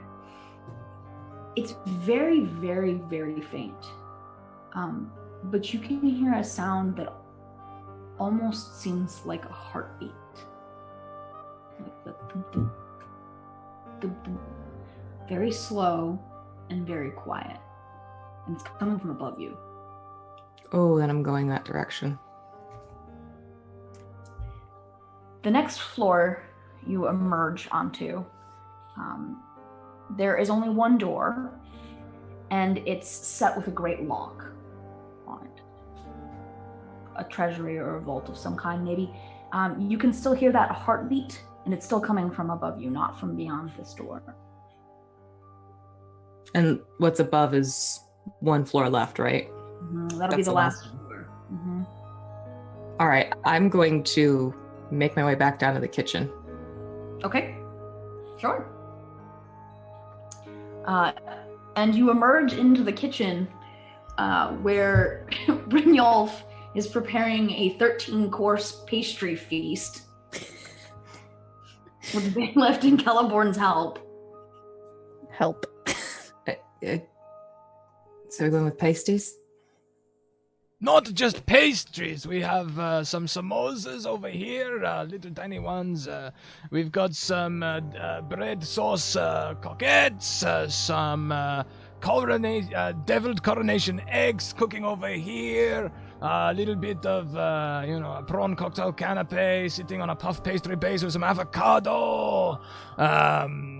Fresh fig stuffed with goat's cheese. This is a vegan recipe, actually, with very pretty... Lovely. You do recall it was like for 3, and first of all, place is empty, but did find some interesting things. Seems that there is a little ritual of sorts using the heart of a corpse to sort of pull energy or something of that, like life force. Tell me more. Oh, I will. 'Cause get further up, start hearing that nice little telltale dun dun dun. That goes all the way up to the top floor. Didn't go in because I wanted to see if maybe you want to cook up something different as opposed to a ruse of a meal. I would be excited to go back up there with you and adjust the thumping in some way. Here's my theory. Bear with me. We have the general killed, body brought back. Need the heart of the corpse? Well, there's the corpse. Now suddenly Titania's not doing so great. She looks like she's wanting away.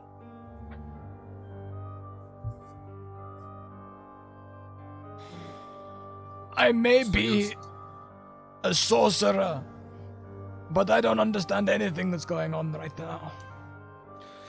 Do I keep cooking the canapes? Yes, I think what she is saying is it is upstairs. I think we should tell them it's ready and that we go upstairs and deal with it while they're all busy eating and not trying to shoot us with arrows. But I haven't even started the cod fritters or the pork belly skewers yet. You know, I think that maybe having 11 courses will be fine. We can say that we need to finish the last 2 while they're eating. Just an idea. But while they're eating, that's when we go upstairs to the heartbeat. And stab it. Okay, well, why don't we split up again? 2 of us cook and serve, the other 2... I think you're losing sight of the reason why we're here, love. It's been a while since I've been in a nice kitchen. Right, we get out of here and I'll build you a nice kitchen. I don't make deals with fate. That's a joke! I make all the deals. I'm sure we can... Maybe we can get your old job back. You know, maybe she'll be so happy. But to do that, we have to save her first. Oh, you want to be a maid or a fighter? I can show you So, how to be a who's wants to nip down there and let them know that their food is ready? Thank you for volunteering. Of course. I love to volunteer. You know what, it would probably be fast. Do you think if I open the window and yell out, they can probably just hear it? Okay. Heck, just bang a pot with a wooden spoon. That's a bit uncivilized. Hey, Works. guys. Van Lift will. Is there a window in this Yeah, kitchen? sure. Yeah. Kind of open the window and looking around are the ladies patrolling the Yeah, you can see them on the wall. okay. She'll just It's ready whenever you are ready to come in and eat. Okay. Close the window. You just see them sort of wave, and the two Eladrins start coming down off of the wall and heading toward the tower. All right, I think they heard us, so we can go ahead and just put it in the dining room and, not disturb them while they're eating. Take me to this heart, please. Please. Anyone else coming? I'll I'll go meet and you. lay out the food. All I'll right. give you a hand. Yeah, I guess starts piling pastries on the shield to serve out. Sure, you can get the table all set, nice and beautiful. Remember to arrange them nicely. The first bite is with the eyes.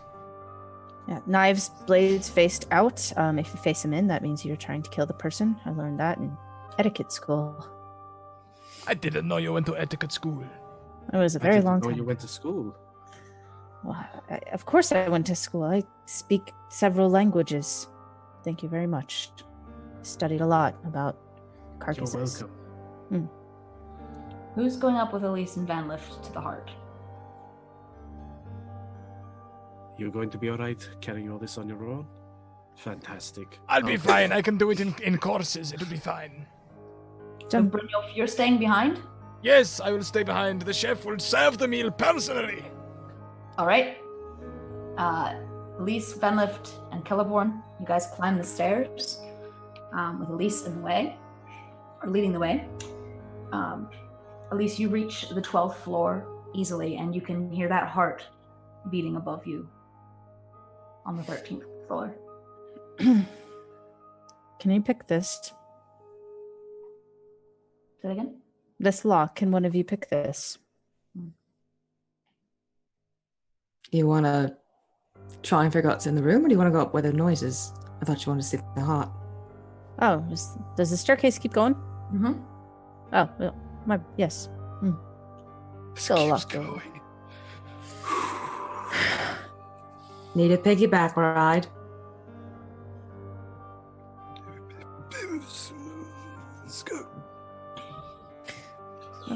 Up and at 'em. All It's right. easy for you to say you take a step and all next level. If you want a piggyback ride, you only have to ask. I will walk.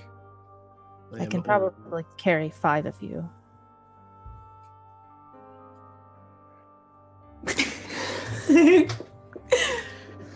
Right, I'll catch up when you can, love. So Elise and Van Lift go up to the 13th floor, and Celeborn is slowly making his way up. I'm getting up there. I'm old.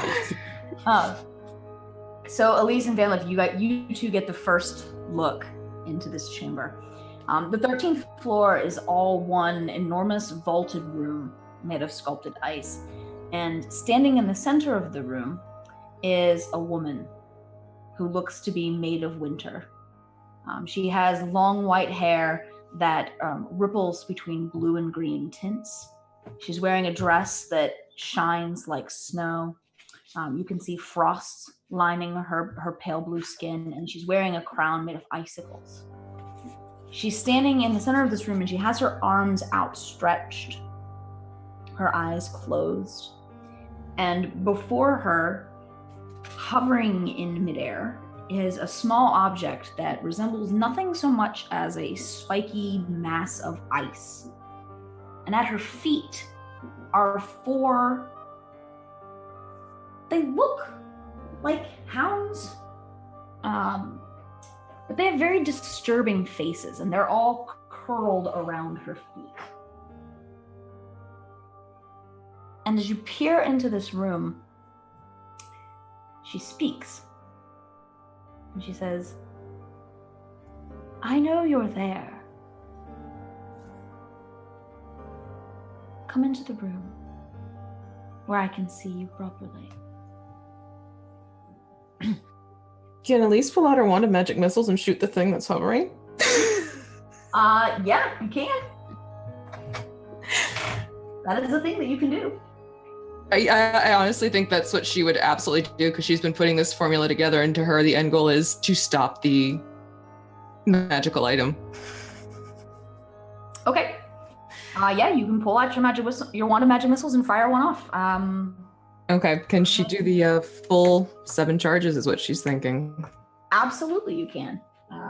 Go ahead and roll me some damage, I guess. All right, trying to figure out how to do it. Hold on. Why isn't it not opening for me? My roll 20 froze again. All right, so it would be 9d4. That sounds right. All right, can I just do a straight roll up of the... Well, just give me the 1. No, I want to go to more. Oh, hold on. What's the command in roll 20? Backslash. Yeah. Backslash.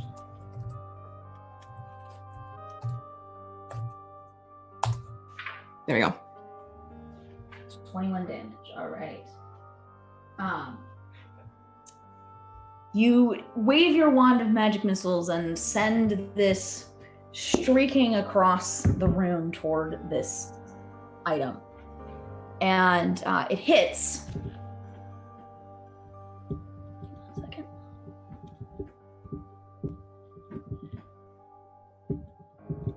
And the queen lets out a hissing noise. And she says, "How dare you!" And the hounds at her feet stand up. I'm going to need the 2 of you and Celeborn also to roll initiative. Brynjolf, you're, blissfully ignorant of all of this downstairs. You're serving the 2 Winter Eladrin down there. A very lovely... Yes, indeed. Now this is a duck samosa with a very flaky pastry. There's a fresh coriander chutney in there that is cradling the duck. This one, the bread sauce croquettes. Bread sauce and stuffing, they're nice and crispy. Trying to find separately. The coronation eggs, just a light dusting of spices there for the coronation decor. What on Civet House are you reading? It's going everywhere. We've got recipes from all over the world, and some that I'm pretty sure haven't even been invented yet. I'm particularly proud of the prawn cocktail canapes with the avocado. Elise, initiative. I think it's the 13, wasn't it? Oh, sorry. I'm not looking at things correctly. All right, so... Is that a nat 1? That's 13. What can I say? Except I started with 2 crit successes. It was due. It had to come. All these legs and nowhere to run. Okay. So she gets to go first. And she raises a hand.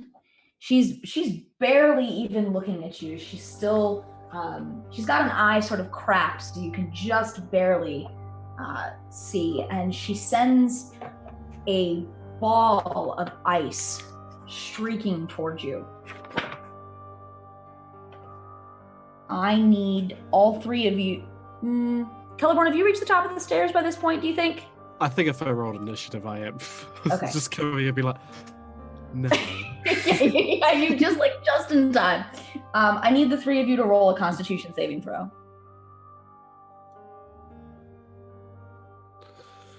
Is that a nat 1? I am here. You are going to be really unhappy to hear this. Those are all failures. Oh no. 21. Oh, God. Including the 21? Including the 21. So,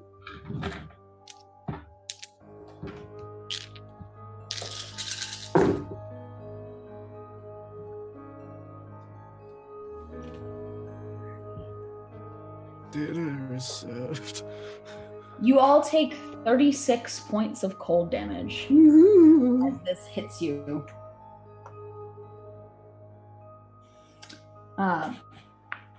And she says, as she sends this streaking across towards you, she says, "How dare you hit the heart of my daughter?"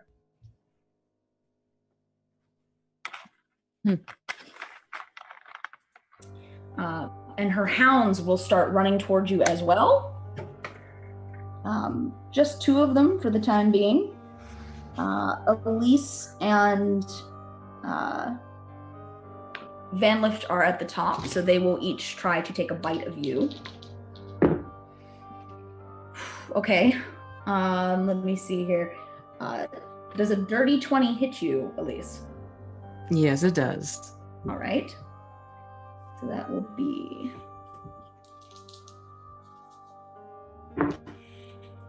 it's 11 piercing damage from the bite. And for you, Vanlift, I have a natural 20. Yeah, that hits, I think. Yeah.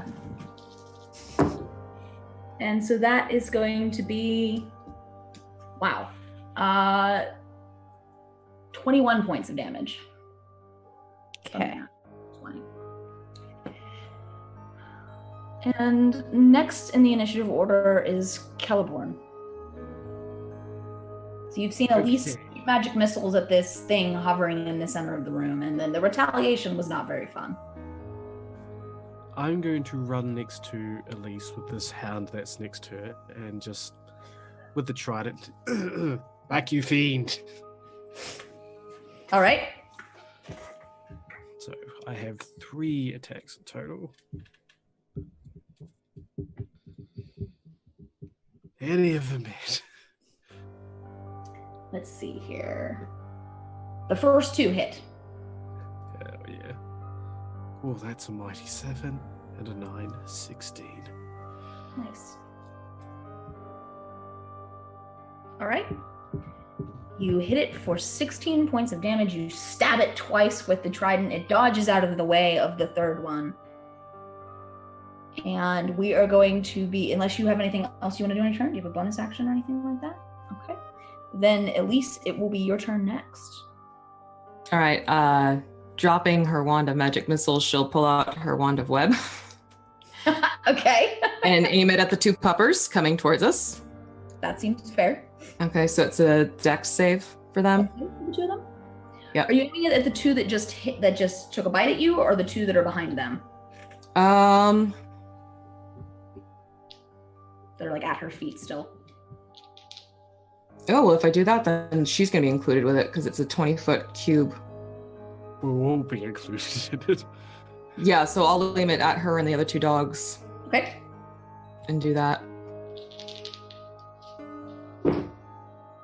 What's your DC on it? 15. 15? Okay, so she passes. You see her sort of just twist her body out of the way as the webs shoot over there. But the 2 hounds get caught. They are now trapped in sticky spider webs. Okay, yep. So they're restrained. They are. Anything else you would like to do on your turn? Yeah, bonus action, I'm going to cast Hunter's Mark. All right. On her. All right. Yes, you can do that. Then the next up will be Vanlift. Okay. I want to go ahead and cast Vampire Touch on the dog in front of me. All right. So I have to make a spell attack.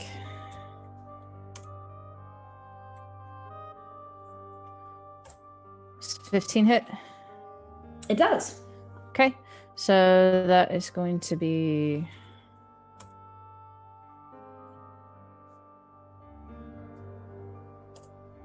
10 damage, and I regain 5, and I'm going to go ahead and maintain concentration on that. so I can You can keep doing it. keep doing it hypothetically. Okay. Brynjolf, I'd like you to make a perception check for me. Cooking in the morning. Oh, it's the first time I've done a good perception check. You can hear what sounds like a little bit of commotion coming from upstairs as you're serving pastries to the Eladrin. I must apologize. It sounds like there is some sort of commotion going on in the kitchen. Please excuse me. Here, I'm afraid I cannot describe them accurately, but this is a vegan recipe, and Start heading up the stairs. All right. What's your movement speed? 25. Okay, so it's gonna take you. You'll get there, not this coming round, but the round after, as you up the stairs. Just on the way, I just prestidigitate nice flavors behind me quickly. So we go back to the queen and her hounds. She will. She raises a hand and tosses another spell at you. Not quite as powerful. But I will need you all to make another Constitution saving throw, please.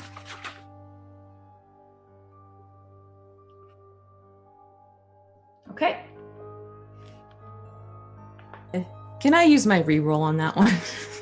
Go for it. Also, Yeah. as an aside, my magical item gives me +1 to saving throws, but I wasn't sure how to put that into Roll20 because it sort of automatically has a number. Just remind me. Oh no! It's roll 20. It loves me. No. Okay. They're doubling down on them 5s though, damn. You're not You're satisfied gonna with take one that 5? I'm gonna give you 2 more. Yeah, right? Take it and like it. That's 31 more cold damage for the three of you. Okay. Is anyone else extremely vulnerable?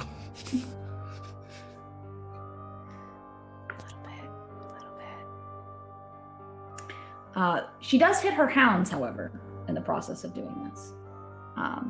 She doesn't really seem to care too much about it either. We can bring those ones home. They let out a little yelping noise. And it is now Celeborn's turn. Both of the hounds don't look to be in very good shape. They After don't? having done that, yeah. Okay, I'll finish him. Yeah. Just make sure it gets done. So I'll do 3 attacks against them. Oh, wow. Yeah, all of those are hits. So Yay. roll me damage. You have killed both hounds. I'm the only one who serves the hot dogs. And do you want to move at all, or are you going to stay where you are? I'll move closer towards her. No, Okay. that'd be No. dangerous. All right. And in that case, Elise, it is your turn. All right, I'm going to. How close is she to that heart, by the way? She is within 5 feet of it. Okay, so I'm going to shoot her twice, and then my horde breaker, I'm going to shoot the heart. Okay. So first, Youch. second, Both of those are hits. damage, and then this last one is going to the heart. 27 hit. Yeah. Yes. All Very right, much. Heart's going to take that. Oh, and she actually takes an extra d6 for those two because of the hunter's mark. Oh, yeah. Roll me that d6. So I'm just going to roll 2d6 on that, and then, or no, it's just the one. Take it back, just the one. Let me re-roll that. So it's 3 extra damage to the 8. Okay. 12. Okay. This does not seem to bother her whatsoever. But the heart that's in the center of the room, it looks to be in very bad shape. The ice is cracking and falling off of it in splinters. And she lets out another wail as you do this. And she says, "All I want is vengeance. She killed my daughter." And it is Vanliff's turn. Yeah, so I really wish that I could lay the smack down, but I'm also very afraid of dying here. So I'm gonna cast Mass Cure Wounds on the three of us, and we're all going to get some health back to the tune of 3d8.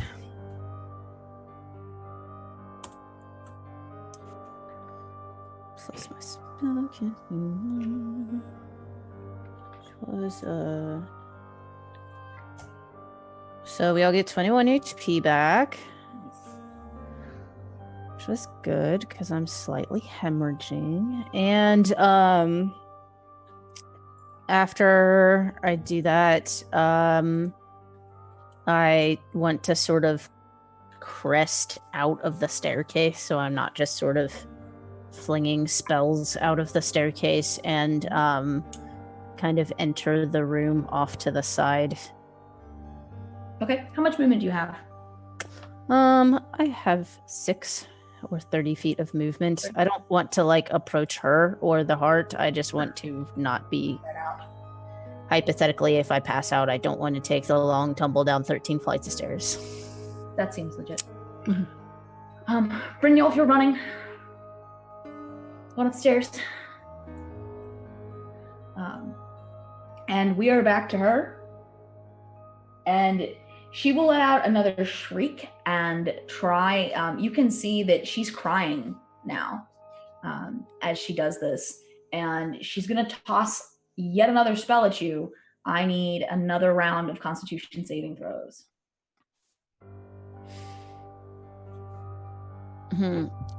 Right. This is how we die.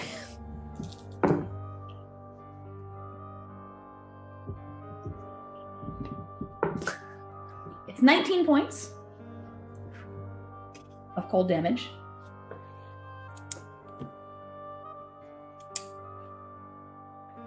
And Elise, can her hounds do something to try to free themselves of the webs?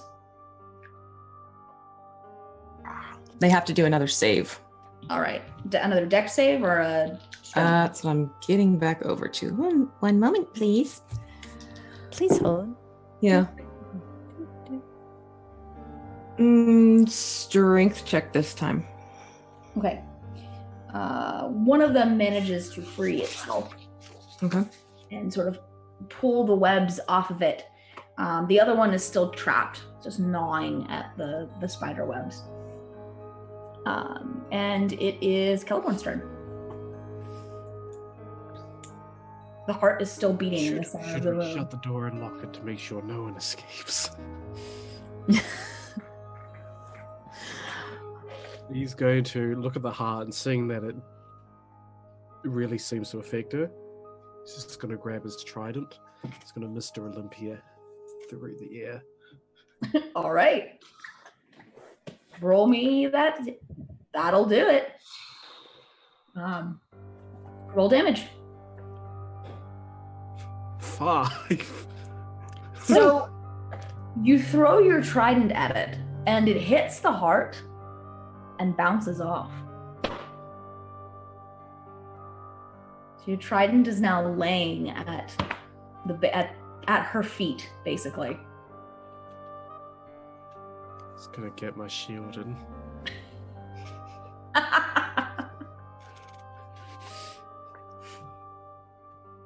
Anything else? Just equip my crossbow. I think that's all I can do. That's just my light crossbow. I'll let you fire your crossbow if you'd like. Since you have multi-attack. Right. Are you aiming at the heart or at her? At the heart. That is still gonna hit. Ooh. 4. But much like your crossbow, it just sort of plinks off of it. I know, it's doing nothing. Yeah, it does not seem to be doing as much damage as you would have hoped, or any damage, really. Elise. I'll have my bow drawn and aimed at the heart, but I'll be looking at the queen. You know, she didn't want us to have to necessarily kill anything. She just wanted it to stop. Clearly, this means something to you. Maybe we can make a deal. She sort of side-eyes you, and she says, "What kind of deal?" I have a little bauble your sister wanted once upon a time.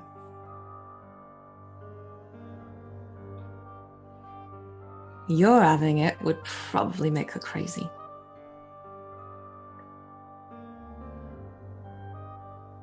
And so your proposal is what? That I take it from you? No, I give it to you, but you stop this draining. And I don't shoot the heart again.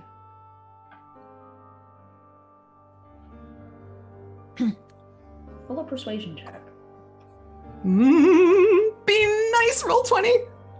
The shooting does nothing. I'm trying. Persuasion. Oh, this is not a strong one for me either. Okay.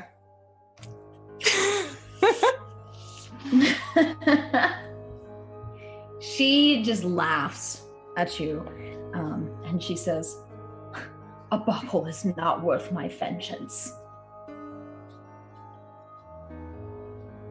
You sure? Pulls the bow back a little bit further.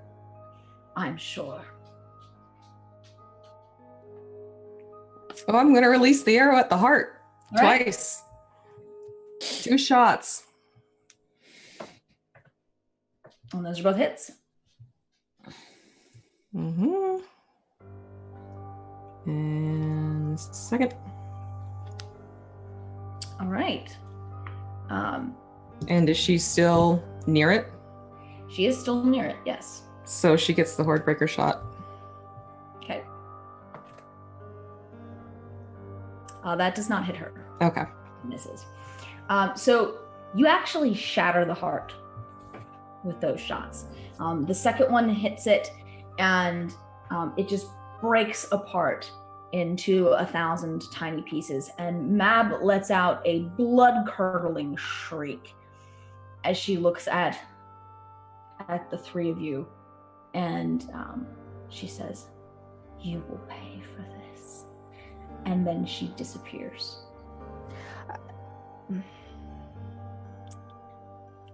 You know, I could have brought her back to life. She's only been dead 9 days. It would have been quite an easy spell to get off, but... She wanted vengeance. Are the dogs still there? They are still there, yes. Refrain.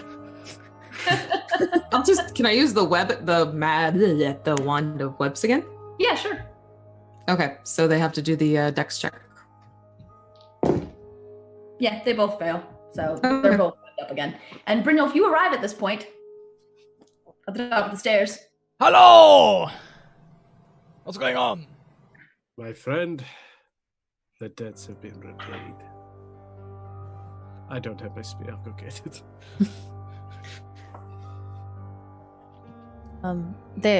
We killed the thing. It was her daughter's heart. I guess her daughter was probably the one that died on the field, which I could have brought her back to life. I just need a big diamond. She just kind of tried to coughs up some blood, kill us a little bit. So, you know, it didn't really. Oh. Well, have you got everything under control? Yes, I think it's all good here. I suppose. Well, I mean, she swore vengeance against us, but Oh, that might not be so good. But at least they didn't see my face. Because the canapes are going down a treat downstairs. With our debts with the Sealy Queen paid, we might actually have a good gig here. No. I don't. I think we may have perma killed her daughter. But I could offer Yeah, let me go talk to those two down there, and I'll offer to bring the daughter back to life, and if they say no, then we can just and well, yeah. So at this point, I'm going to sort of fast forward and do a quick epilogue for you. You get out of the tower based on the strength of your cooking, which the two Eladrin have very much enjoyed, Brynjolf. And they are not really knowing what went down upstairs. They are willing to let you go peacefully, and they promise to tell their queen what a delicious meal you cooked. The four of you find your way back to the Sealy Court, where you discover that Titania is doing much better. With the heart destroyed, she is regaining her power, and she uses it to send you all home. Back to your little home, where this whole adventure started, where you were eating your evening meal. And a few days later, you get another letter. This one, unlike the first one, which was golden, this one is blue and silver. And it's not in an envelope, it's just a scrap of paper that lands at your feet and says, "I will not forget." We're canceling game night after this. And that's it. Woo! Thank you. What a wonderful one shot. Yeah. Well, we are right up at time, and I just threw sausage rolls all over my room. So let's go round and do a quick wrap up. Let us know who you are and where we can find you all online. And yeah, thank you so much. Let's start this time with V. Hi, I'm V. I'm the Crafting Muse. Find me pretty much everywhere. This was fantastic. Very cool. Very, very cool one shot. Thank you. And next around we have Slade at Crit Dice. Hello everyone, I'm Slade. Yes, you can find me at Crit Dice on Twitch and Twitter. Thank you so much for having me back. It was so cool to play this game. Absolute wonderful cast, amazing DM. Thank you so much, and I'll see you on the next person. Thank you. Holly! Oh, hi. Holly Sagephilia. You can find me on Twitter at Sagephilia and here on Tuesdays and Thursdays. This was so much fun. I love playing with different DMs and new DMs. It's such a cool experience to see what gets brought to the table. And this was like super fun. I love learning more about the Sealy and Unsealy because like I feel like that's like my gray area of D&D knowledge. So like 10 out of 10. This was a blast. Thank you. Awesome. And last but most certainly not least, Danielle, our lovely DM. Wonderful job. Thank you. So I'm Danielle. You can find me on Twitter at WryRaconteur or on Instagram at Thaliolata, where I post about tabletops and cosplay and anything nerdy, pretty much. Give me a quick follow. Thank you guys for being such wonderful players and for really leaning into the spirit of the bargaining and the haggling and just the whole very creepy nature of the Feywild that I was going for. I really appreciate it. Wonderful. Thank you so much. Well, everyone, I'm going to put around 20 minutes on the clock. We'll get the next group in, and I will be, and we'll run our last show of the evening, which will be with Ori at Tired Vampire, and I forget the title, but you'll see very soon. So we'll be back in around 20 minutes. Catch you in a bit, guys. Bye.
Looks like we got a new friend.